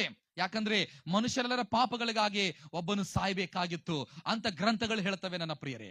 ಹಾಗಾದ್ರೆ ಯೇಸು ಸ್ವಾಮಿ ಈ ಲೋಕಕ್ಕೆ ಬಂದು ಎಲ್ಲಾ ಮನುಷ್ಯರ ಪಾಪಗಳಿಗಾಗಿ, ನೀನು ಮತ್ತು ನಾನು ನನ್ನ ಮಾತನ್ನು ಕೇಳುತ್ತಿರುವಂತ ನಿನ್ನ ಪಾಪಗಳಿಗಾಗಿ ಯೇಸು ಸ್ವಾಮಿ ಶಿಲುಬೆ ಮೇಲೆ ಆತನು ಸತ್ತನು. ಸಮಾಧಿ ಮಾಡಿದ್ರು, 3 ದಿವಸ ಆಯ್ತು. ದೇವರಿಗೆ ಸ್ತೋತ್ರವಾಗಲಿ, ಸತ್ತವರೊಳಗಿಂದ ಆತನು ಎದ್ದು ಬಂದನು. Praise the Lord. ಯೇಸು ಸ್ವಾಮಿ ಸತ್ತವರೊಳಗಿಂದ ಆತನು ఎద్దు ಬಂದನು లేచి వచ్చాడు ఆయన. ಈ ಪ್ರಪಂಚದಲ್ಲಿ ಯಾವ ವ್ಯಕ್ತಿ ಕೂಡ ಸತ್ತರೊಳಗಿದೆ ಎದ್ದು ಬಂದಿಲ್ಲ, ಏಕೈಕನು ಯೇಸು ಸ್ವಾಮಿ ಮಾತ್ರವೇ. ಇವತ್ತಿಗೂ ಕೂಡ ಅನೇಕ ಧಾರ್ಮಿಕ ನಾಯಕರು, ವಿಜ್ಞಾನಿಗಳು, ದೊಡ್ಡ ದೊಡ್ಡ ವ್ಯಕ್ತಿಗಳ ಸಮಾಧಿಗಳು ಇವೆ. ಅವುಗಳ ಪೂಜೆ ಮಾಡ್ತಾರೆ, ಜಯಂತಿ ಆಚರಣೆ ಮಾಡ್ತಾರೆ, ಆದ್ರೆ ಯಾರು ಎದ್ದು ಬಂದಿಲ್ಲ. ಆದ್ರೆ ಯೇಸು ಸ್ವಾಮಿ ಮಾತ್ರ ಎದ್ದು ಬಂದಿದ್ದಾನೆ. ಅದನ್ನ ನೀನು ನಂಬಿದರೆ, ನನ್ನ ಪಾಪಗಳಿಗಾಗಿ ಯೇಸು ಕ್ರಿಸ್ತನು ಶಿಲುಬೆ ಮೇಲೆ ಬಲಿಯಾದನು, ಅದನ್ನ ನಾನು ಒಪ್ಪಿಕೊಳ್ತೇನೆ. ನನಗಾಗಿ ಆತನು ಇಷ್ಟ ಹಿಂಸೆ ಅನುಭವಿಸಿದನು, ನನಗೋಸ್ಕರವಾಗಿ ಸತ್ತನು, ಉಣಲ್ಪಟ್ನು, ಎದ್ದು ಬಂದನು ಅಂತ ನೀನು ನಂಬಿದರೆ ನಿನಗೇನಾಗುತ್ತೆ? ರಕ್ಷಣೆ ಆಗುತ್ತೆ. ತುಂಬಾ ಜನ ತಿಳ್ಕೊಳ್ತಾ ಇದ್ದಾರೆ ಯೇಸು ಕ್ರಿಸ್ತನಂದ್ರೆ ನಮ್ಮ ಮನೆ ಪಕ್ಕ ಅದಾರಲ್ಲ ಅವ್ರ ದೇವರು. ನಮ್ಮ ಏರಿಯಾದಲ್ಲಿ ಒಬ್ರು ಚರ್ಚ್ಗೆ ಹೋಗ್ತಾರೆ, ಅವ್ರ ದೇವರು. ಇನ್ನು ಸ್ವಲ್ಪ ಜನ ತಿಳ್ಕೊತಾರೆ ಯೇಸು ಕ್ರಿಸ್ತ ಅಂದ್ರೆ ಕ್ರಿಶ್ಚಿಯನ್ರ ದೇವರು. ಯಾರ ದೇವ್ರಂತೆ? ಕ್ರಿಶ್ಚಿಯನ್ರ ದೇವರು. ಇಲ್ಲ, ಯೇಸು ಸ್ವಾಮಿ ಅಂದ್ರೆ ಯುರೋಪಿಯನ್ಸ್ ದೇವರು, ಇಂಗ್ಲಿಷರ ದೇವರು. ಈ ರೀತಿ ವಿಚಾರ ಮಾಡ್ತಾರೆ. ನಿಮಗ್ ಗೊತ್ತಿದ್ಯಾ? ಇಂಗ್ಲಿಷ್ ದೇಶಗಳಿಗೆ ಸುವಾರ್ತೆ ಹೋಗುವುದಕ್ಕಿಂತ ಫಸ್ಟ್ ನಮ್ಮ ಇಂಡಿಯಾಗೆ ಕ್ರಿಸ್ತ ಶಕ 53ರಲ್ಲಿ ಸುವಾರ್ತೆ ಬಂದಿದೆ. ಅವರಿಗಿಂತ ಫಸ್ಟ್ ನಾವೇ ದೇವರು ನಂಬಿದ್ದು. ಇಂಗ್ಲಿಷರು ಮೊನ್ನೆ ನಂಬಿದ್ದಾರೆ 400 ವರ್ಷಗಳ ಹಿಂದೆ. ನಾವು 2000 ವರ್ಷಗಳ ಹಿಂದೆನೆ ನಮ್ಮ ಇಂಡಿಯಾದವರು ಯೇಸು ಸ್ವಾಮಿಯನ್ನು ನಂಬಿದ್ದಾರೆ. ಯೇಸು ಸ್ವಾಮಿ ಅಂದ್ರೆ ಆತನು ಸರ್ವಲೋಕವನ್ನು ಉಂಟು ಮಾಡಿದಂತ ಏಕೈಕ ಸೃಷ್ಟಿಕರ್ತನು, ಆ ದೇವರ ಮಗನು ಮನುಷ್ಯನಾಗಿ ಭೂಲೋಕಕ್ಕೆ ಬಂದಿದ್ದಾನೆ. ಇದನ್ನ ಈ ಸತ್ಯ ತಿಳ್ಕೊ. ನಿನ್ನ ಮನೆ ಪಕ್ಕದವ್ರ ದೇವರಲ್ಲ ಆತನು, ಕ್ರೈಸ್ತರ ದೇವರಲ್ಲ ಆತನು, ಕ್ರೈಸ್ತ ಧರ್ಮದ ಗುರು ಅಲ್ಲ ಆತನು. ಯೇಸು ಸ್ವಾಮಿ ನಿನ್ನ ಆತ್ಮದ ದೇವರಾಗಿದ್ದಾನೆ, ನಿನ್ನ ಪಾಪಗಳಿಗಾಗಿ ಸತ್ತಂತ ದೇವರ ಮಗನಾಗಿದ್ದಾನೆ. ಈ ಸತ್ಯವನ್ನು ನೀನು ತಿಳ್ಕೊಂಡ್ರೆ ಅಯ್ಯೋ ನಿನ್ನಂತ ಧನ್ಯನು ಮತ್ತೊಬ್ಬನು ಪ್ರಪಂಚದಲ್ಲಿ ಇಲ್ಲವೇ ಇಲ್ಲ. ನಿನ್ನ ಕುಟುಂಬಕ್ಕೆ ಸಿಗಬೇಕಾಗಿರುವಂತ ಅತ್ಯಂತ ಪ್ರಾಮುಖ್ಯವಾಗಿರುವಂತ ಒಂದು ದೊಡ್ಡ ಆಶೀರ್ವಾದವಂದ್ರೆ ನನ್ನ ಮನೆಯವರು, ನಿನ್ನ ಮನೆಯವರು, ನನ್ನ ಮಾತನ್ನು ಕೇಳುತ್ತಿರುವಂತವರೇ, ನಿನ್ನ ಮನೆಯವರು ರಕ್ಷಣೆ ಹೊಂದಬೇಕು, ಉದ್ಧಾರ ಪಡ್ಕೊಳ್ಬೇಕು, ಮುಕ್ತಿ ಪಡ್ಕೊಳ್ಬೇಕು, ಮೋಕ್ಷ ಪಡ್ಕೊಳ್ಬೇಕು. ಆ ಮೋಕ್ಷ, ಮುಕ್ತಿ, ಆ ಉದ್ಧಾರ ಬೇರೆ ಯಾರಿಂದಲೂ ಸಾಧ್ಯವಿಲ್ಲ, ಅದು ಕರ್ತನಾದ ಯೇಸು ಕ್ರಿಸ್ತನಿಂದ ಮಾತ್ರ ಸಾಧ್ಯ ಎಂಬುದಾಗಿ ಈ ರಾತ್ರಿ ವೇಳೆಯಲ್ಲಿ ದೇವರು ನಿನ್ನೊಂದಿಗೆ ಮಾತನಾಡ್ತಾ ಇದ್ದಾನೆ. ಸತ್ಯವೇದದಲ್ಲಿ ನಾವು ನೋಡ್ತೇವೆ, ದೇವರ ವಾಕ್ಯದಲ್ಲಿ ಕೊರ್ನೇಲ ಮನೆಯವರು ರಕ್ಷಣೆ ಹೊಂದಿದರು, ಸೆರೆಮನಿ ಅಧಿಕಾರಿಯ ಮನೆಯವರು ರಕ್ಷಣೆ ಹೊಂದಿದರು, ಲೂದಿಯ ಮನೆಯವರು ರಕ್ಷಣೆ ಹೊಂದಿದರು, ಕ್ರಿಸ್ಪನ ಮನೆಯವರು ರಕ್ಷಣೆ ಹೊಂದಿದರು. ನಿನ್ನ ಮನೆ ರಕ್ಷಣೆ ಹೊಂದಿದೆಯಾ? ನಿನ್ನ ಮಕ್ಕಳು ರಕ್ಷಣೆ ಹೊಂದಿದ್ದಾರಾ? ನಿನ್ನ ಹೆಂಡತಿ ರಕ್ಷಣೆ ಹೊಂದಿದ್ದಾಳ? ನಿನ್ನ ಗಂಡನು ರಕ್ಷಣೆ ಹೊಂದಿದ್ದಾನಾ? ರಕ್ಷಣೆ ಹೊಂದದೆ ಹೋದ್ರೆ ನಿತ್ಯ ನಾಶನಕ್ಕೆ ಹೋಗುತ್ತಿ. ಯುಗಗಳಲ್ಲಿ ಬೆಂಕಿಯ ಸರೋವರಕ್ಕೆ ನೀನು ತಳ್ಳಲ್ಪಡುತ್ತಿ. ಅಲ್ಲಿ ಎಷ್ಟು ಅಯ್ಯೋ ಅಂದ್ರೆ ನಿನಗೆ ಬಿಡುಗಡೆ ಇಲ್ಲ, ಅಲ್ಲಿ ಎಷ್ಟು ನೀನು ಚೀರಿದ್ರು ಕೂಡ ನಿನಗೆ ಬಿಡುಗಡೆ ಇಲ್ಲ. ಆದ್ರೆ ದೇವರು ಇವತ್ತು ನಿನ್ನನ್ನು ಬಿಡುಗಡೆ ಮಾಡಲು ಈ ಸುವಾರ್ತೆಯನ್ನ ಆತ ನಿನಗೆ ತಿಳಿಸ್ತಾ ಇದ್ದಾನೆ. ನನಗೆ ಹಳೆ ಒಡಂಬಡಿಕೆಯಲ್ಲಿ ಒಬ್ಬ ವ್ಯಕ್ತಿ ಕೂಡ ಇಲ್ಲಿ ನೆನಪಾಗ್ತಾ ಇದ್ದಾನೆ. ಆ ವ್ಯಕ್ತಿ ಯಾರಂದ್ರೆ ನೋಹನ ಬಗ್ಗೆ ವಾಕ್ಯ ಈ ರೀತಿಯಾಗಿ ಬರೆಯಲ್ಪಟ್ಟಿದೆ. ನಾವು 2:11 ಓದಿದಾಗ, ನೋಹನು ತನ್ನ ಮನೆಯವರ ರಕ್ಷಣೆಗಾಗಿ ನಾವೇನ ಕಟ್ಟಿಕೊಂಡನು. ನೋಹ ಯಾಕೆ ಕಟ್ಟಿಕೊಂಡಂತೆ? ತನ್ನ ಕುಟುಂಬದ ರಕ್ಷಣೆಗೋಸ್ಕರ ಏನು ಕಟ್ಟಿಕೊಂಡು? ನಾವೇ ಕಟ್ಟಿಕೊಂಡ. ಕೊರ್ನೇಲನು ತನ್ನ ಕುಟುಂಬದವರು, ತನ್ನ ಬಂಧು ಮಿತ್ರರು, ತನ್ನ ಸ್ನೇಹಿತರು, ತನ್ನ ಅಕ್ಕಪಕ್ಕದವರೆಲ್ಲ ರಕ್ಷಣೆ ಹೊಂದಬೇಕಾದ ಪೇತ್ರನ ಕರೆಸ್ಕೊಂಡ. ನೋಹನು ತನ್ನ ಕುಟುಂಬದವರೆಲ್ಲ ರಕ್ಷಣೆ ಹೊಂದಬೇಕೆಂಬುದಾಗಿ ನಾವೇ ಕಟ್ಟಿಸ್ಕೊಂಡ. ನಿನ್ನ ಮನೆಯವರು ರಕ್ಷಣೆ ಹೊಂದಲು ನೀನೇನು ಮಾಡುತ್ತಿದ್ದಿ? ಇಂಥ ಪ್ರಾರ್ಥನೆ ಕೂಡ ಇಟ್ಕೊಳ್ತಾ ಇದೀಯಾ? ಅವರು ಕೂಡ ವಾಕ್ಯ ಕೇಳಬೇಕು, ರಕ್ಷಣೆ ಹೊಂದಬೇಕು, ಯೇಸು ಸ್ವಾಮಿ ಬಗ್ಗೆ ಅವರು ಸ್ಪಷ್ಟವಾದ ಒಂದು ಸ್ಪಷ್ಟೀಕರಣ ಬೇಕೆಂಬುದಾಗಿ ನಿನಗೆ ಇಷ್ಟ ಇದೆಯಾ? ಯಾಕೆ ಆ ನೋಹನು ಆ ಕಾಲದ ಅಷ್ಟೊಂದು ಪ್ರಯತ್ನ ಮಾಡಿದನು? ಯಾಕಂದ್ರೆ ತನ್ನ ಹೆಂಡತಿ ನಾಶ ಆಗ್ತಾಳೆ, ತನ್ನ ಮಕ್ಕಳು ನಾಶ ಆಗ್ತಾರೆ, ತನ್ನ ಸೊಸೆಯಂದ್ರು ನಾಶವಾಗ್ತಾರೆ, ಇವ್ರು ಯಾರು ನಾಶ ಆಗೋದು ಅವನಿಗೆ ಇಷ್ಟ ಇಲ್ಲ. ಅದಕ್ಕೋಸ್ಕರವಾಗಿ ತನ್ನ ಮನೆಯವರ ರಕ್ಷಣೆಗಾಗಿ ಅವನು ಒಂದು ನಾವೆಯನ್ನ ಕಟ್ಟಿಕೊಂಡನು. ಪರಲೋಕ, ಸ್ವರ್ಗ ಅಂದ್ರೆ ಏನು? ಒಂದು ವಾಕ್ಯವನ್ನು ಓದಿಕೊಂಡು ನಾನು ಮುಕ್ತಾಯ ಮಾಡ್ಲಿಕ್ಕೆ ಇಷ್ಟಪಡ್ತೇನೆ. ಪೇತ್ರನು ಬರೆದ ಪತ್ರಿಕೆ 2ನೇ ಪತ್ರಿಕೆ ನೋಡಿ. ಪೇತ್ರನು ಬರೆದ 2ನೇ ಪತ್ರಿಕೆ 3ನೇ ಅಧ್ಯಾಯ 5ನೇ ವಚನ ನೋಡಿ. ಹೀಗೆ ಮಾತಾಡುವ ಒಂದು ಸಂಗತಿ ತಿಳಿದರೂ ಬೇಕೆಂದು ಮರೆತು ಬಿಡುತ್ತಾರೆ. ಅದೇನೆಂದ್ರೆ, ಪೂರ್ವ ಕಾಲದಲ್ಲಿದ್ದ ಭೂಮ್ಯಾಕಾಶಗಳು ದೇವರ ವಾಕ್ಯದ ಮೂಲಕ ನೀರಿನಿಂದ ಉಂಟಾಗಿ ನೀರಿನಲ್ಲಿ ಆಧಾರಗೊಂಡಿರುವಲ್ಲಿ ಆ ನೀರುಗಳಿಂದಲೇ ಆ ಕಾಲದಲ್ಲಿದ್ದ ಲೋಕವು ಜಲಪ್ರಳಯದಲ್ಲಿ ನಾಶವಾಯಿತು. ನೋಹನ ಕಾಲದಲ್ಲಿ ಯಾವ ರೀತಿ ನಾಶ ಆಯಿತು? ನೀರಿನಿಂದಲೇ. ಜಲಪ್ರಳಯದಲ್ಲಿ ಆಗಿರುವಂತ ಆ ಕಾಲ, ಆ ಕುಟುಂಬಗಳು, ಆ ಜನರು ಪಾಪ ಮಾಡಿ ಪಾಪದಲ್ಲಿ ಸತ್ತು ನಾಶವಾಗಿ ಹೋದರು. ಆದ್ರೆ ಈಗ ಏನಾಗ್ತದೆ ನೋಡ್ರಿ, ಆದ್ರೆ ಈಗಿರುವ ಭೂಮಿ ಆಕಾಶಗಳು, ಪ್ರೆಸೆಂಟ್ ಟೈಮ್ ನಾವಿರುವಂತಹ ಈ ಭೂಮಿ ಆಕಾಶಗಳು ಅದೇ ವಾಕ್ಯದ ಬಲದಿಂದ ಬೆಂಕಿಯ ಮೂಲಕ ನಾಶವಾಗುವುದಕ್ಕೆ ಇಡಲ್ಪಟ್ಟಿವೆ. ಏನ್ ರೆಡಿ ಆಗಿದೆ? ಬೆಂಕಿ. ఏం రెడీ ఆಗಿದೆ ಹೇಳ್ರಿ? అగ్ని రెడీగా ఉందంట, సిద్ధపరిచి ఉందంట దీన్ని నాశనం చేయాలని. ಇದನ್ನ ನಾಶ ಮಾಡಬೇಕು. ಬೆಂಕಿ ಸಿದ್ಧವಾಗಿದೆ ನೋಡ್ರಿ. 10ನೇ ವಚನ, ಆ ದಿನದಲ್ಲಿ ಆಕಾಶ ಮಂಡಲವು ಮಹಾಘೋಷದಿಂದ ಇಲ್ಲದೆ ಹೋಗುವುದು, ಸೂರ್ಯ ಚಂದ್ರ ನಕ್ಷತ್ರಗಳು ಉರಿದು ಲಯವಾಗಿ ಹೋಗುವವು, ಭೂಮಿಯು ಅದರಲ್ಲಿರುವ ಕೆಲಸಗಳು ಸುಟ್ಟು ಹೋಗುವವು. అన్ని కాలిపోతాయంట. భూమి ఆకాశాలే, పంచభూతాలే ఇవన్నీ కాలిపోతాయని బైబిల్ గ్రంథంలో రాయబడ్డది. ಎಲ್ಲ ಸುಟ್ಟೋಗ್ತವೆ, ಎಲ್ಲ ಸುಟ್ಟೋಗ್ತವೆ. ನೀನೇನ್ ಸಂಪಾದನೆ ಮಾಡಿದ್ಯೋ, ಬಂಗಾರ, ಬೆಳ್ಳಿ, ಆಸ್ತಿ, ಹೊಲ, ಮನೆ, ನಿನಗಿರುವ ಎಲ್ಲವೂ ಕೂಡ ಸುಟ್ಟು ಹೋಗುತ್ತದೆ. ಸುಟ್ಟು ಹೋಗುವ ಸಮಯ ಬಂದಿದೆ. ಒಂದೇ ಒಂದು ಉಳಿತಿದೆ. ಅದೇನು ಗೊತ್ತಾ? ನೀನು ದೇವರಿಂದ ಪಡ್ಕೊಂಡಂತ ರಕ್ಷಣೆ. ಬೆಳ್ಳಿ ಇದೆ, ಬಂಗಾರ ಇದೆ, ಆಸ್ತಿ ಇದೆ, ಅಂತಸ್ತಿದೆ, ಮನೆ ಇದೆ, ಓಕೆ, ವೆರಿ ಗುಡ್. ಬಟ್ ಇದೆಲ್ಲ ಶಾಶ್ವತವಾಗಿ ಉಳಿಯೋದಿಲ್ಲ, ఇరోదిಲ್ಲ, ఉండదిదంతా కూడా. ఎందుకో తెలుసా? దేవుడు అగ్నిని సిద్ధపరచున్నాడు. ఆ అగ్ని ద్వారా సమస్తము కూడా దేవుడు కాల్చివేస్తాడు. నీ దగ్గర ఉండేది ఒకటే, అదేంటంటే దేవుడిచ్చినటువంటి రక్షణ. దాన్ని పొందుకో, ಅದನ್ನ ಪಡ್ಕೊಳ್ಬೇಕು, ಅದನ್ನ ಪಡ್ಕೊಳ್ಬೇಕು. 11ನೇ ವಚನ ನೋಡ್ರಿ, ಇವೆಲ್ಲವುಗಳು ಹೀಗೆ ಲಯವಾಗಿ ಹೋಗುವುದರಿಂದ ನೀವು ದೇವರ ಪ್ರತ್ಯಕ್ಷತೆಯನ್ನು ಎದುರು ನೋಡುತ್ತಾ ಹಾರೈಸುತ್ತಾ ಎಷ್ಟೋ ಪರಿಶುದ್ಧವಾದ ನಡವಳಿಕೆಯು ಭಕ್ತಿ ಉಳ್ಳವರಾಗಿರ್ಬೇಕಲ್ಲ. ಆ ದಿನದಲ್ಲಿ ಆಕಾಶ ಮಂಡಲವು ಬೆಂಕಿ ಹತ್ತಿ ಲಯವಾಗಿ ಹೋಗುವುದು, ಸೂರ್ಯ ಚಂದ್ರ ನಕ್ಷತ್ರಗಳು ಉರಿದು ಕರಗಿ ಹೋಗುವವು, ಎಲ್ಲವೂ ಕೂಡ ಸುಟ್ಟು ಹೋಗುತ್ತವೆ.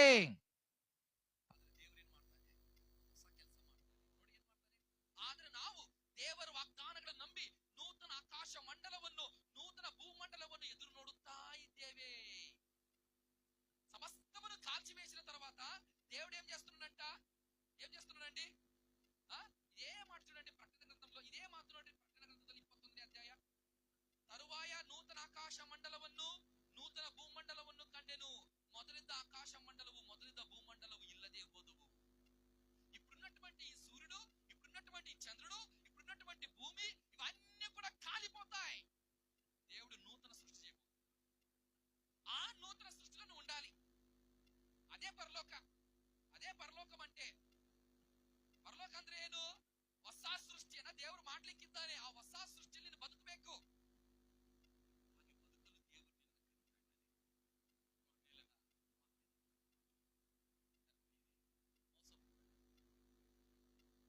ದೇವ್ರ ವಾಕ್ಯದಲ್ಲಿ ನೀನು ರಕ್ಷಣೆ ಹೊಂದಬೇಕು. ದೇವರು ಪದೇ ಪದೇ ಈ ಮಾತುಗಳನ್ನ ನಿನಗೆ ಕೇಳಿಸ್ತಾ ಇದ್ದಾನೆ. ಸಭಾಕೂಟಗಳಿಗೆ ನಿನಗೆ ಕರೀತಾ ಇದ್ದಾನೆ. ನೀನು ಬರ್ತಾ ಇದೆಯಾ, ವಾಕ್ಯ ಕೇಳ್ತಾ ಇದೆಯಾ, ಆದ್ರೆ ನಿನ್ನ ಹೃದಯ ಇನ್ನೂ ಬದಲಾವಣೆ ಮಾಡಿಕೊಳ್ತಾ ಇಲ್ಲ. ಹಾಗೆ ನೀನು ಬದಲಾವಣೆ ಮಾಡಿಕೊಳ್ಳುವುದರಿಂದ ದೇವರ ಕೋಪವು ನೀನು ಕೂಡಿಟ್ಟುಕೊಳ್ತಾ ಇದ್ದೆ. ಆದ್ರೆ ಈ ರಾತ್ರಿ ವೇಳೆ ದೇವರು ನಿನ್ನನ್ನು ಕರೀತಾ ಇದ್ದಾನೆ, ನೀನು ರಕ್ಷಣೆ ಹೊಂದಬೇಕು. ಯಾಕೆ ಗೊತ್ತಾ? ನಾಶವಾಗುವ ಸಮಯ ಸಮೀಪವಾಗಿದೆ. ಭೂಮಿ ಆಕಾಶ ಸುಟ್ಟೋಗ್ತದೆ ಪ್ರಿಯರೇ. ದೇವರು ನಿನಗೆ ಕೊಟ್ಟದ ರಕ್ಷಣೆ ಯಾವತ್ತೂ ನಾಶ ಆಗುವುದಿಲ್ಲ. ಅದು ನಿರಂತರವಾದ ರಕ್ಷಣೆ, ಅದು ಗ್ಯಾರಂಟಿ ಆಗಿರುವ ರಕ್ಷಣೆ, ಅದು ಶಾಶ್ವತವಾಗಿರುವ ರಕ್ಷಣೆ, ಅದು ಆನಂದದಿಂದ ಕೂಡಿದಂತ ರಕ್ಷಣೆ. ಆ ರಕ್ಷಣೆಯನ್ನು ಪಡ್ಕೊಳ್ಳಬೇಕೆಂಬುದಾಗಿ ದೇವರ ಒಂದು ಆಸೆಯಾಗಿದೆ. ಹಾಗಾದ್ರೆ ಕೊರ್ನೆಲ್ ರಕ್ಷಣೆ ಹೊಂದಿದ, ಇವತ್ತು ನೀವು ರಕ್ಷಣೆ ಪ್ರಿಯರೇ, ನಿನಗೆ ರಕ್ಷಣೆ ಹೊಂದಲು ಇಷ್ಟ ಇದೆಯಾ? ಯವನಸ್ಥನೇ, ನಿನಗೆ ರಕ್ಷಣೆ ಹೊಂದಲು ಇಷ್ಟ ಇದೆಯಾ? ಒಂದು ವೇಳೆ ಇವತ್ತು ರಾತ್ರಿ ದೇವರು ನನ್ನ ಜೊತೆ ಮಾತಾಡ್ತಾ ಇದ್ದಾನೆ ಅಂತ ನಿನಗೆ ಅನಿಸ್ತಾ ಇದ್ರೆ, ತಲೆಬಾಗಿಸು, ನಮ್ಮ ಕಣ್ಣುಗಳು ಮುಚ್ಚಿಕೊಳ್ಳೋಣ. ಯವನಸ್ಥರೇ, ಮೋಸ ಹೋಗ್ಬೇಡ. ಇವತ್ತು ದೇವರು ನನ್ನ ಜೊತೆ ಮಾತಾಡ್ತಾ ಇದ್ದಾನೆ ಅನ್ನುವ ಆಸೆ ನಿನಗೆ ಬರ್ತಾ ಇದ್ರೆ, ದೇವರನ್ನ ಕರೆ. ಯೇಸು ಕ್ರಿಸ್ತನ ಪಾಪಗಳಿಗಾಗಿ ಸತ್ತನೆಂಬುದಾಗಿ ಒಪ್ಪಿಕೊ. ಯೇಸು ಸತ್ತರೊಳಗೆ ಎದ್ದು ಬಂದನೆಂಬುದಾಗಿ ನಂಬು. ಬಾಯಿಂದ ಅರಿಕೆ ಮಾಡು, ನಿನಗೆ ರಕ್ಷಣೆ ಸಿಗ್ತದೆ. ನನ್ನ ಸಹೋದರ ಸಹೋದರಿಯರೇ, ನನ್ನ ಮಾತನ್ನು ಕೇಳಿಸಿಕೊಳ್ಳುತ್ತಿರುವಂತವರೇ, నా మాటలు వినువారులారా, ఈ రోజు నాకు రక్షణ కావాలి, ఇదిగో నేను మోసపోతున్నాను, నేను రక్షింపబడ్డాను అని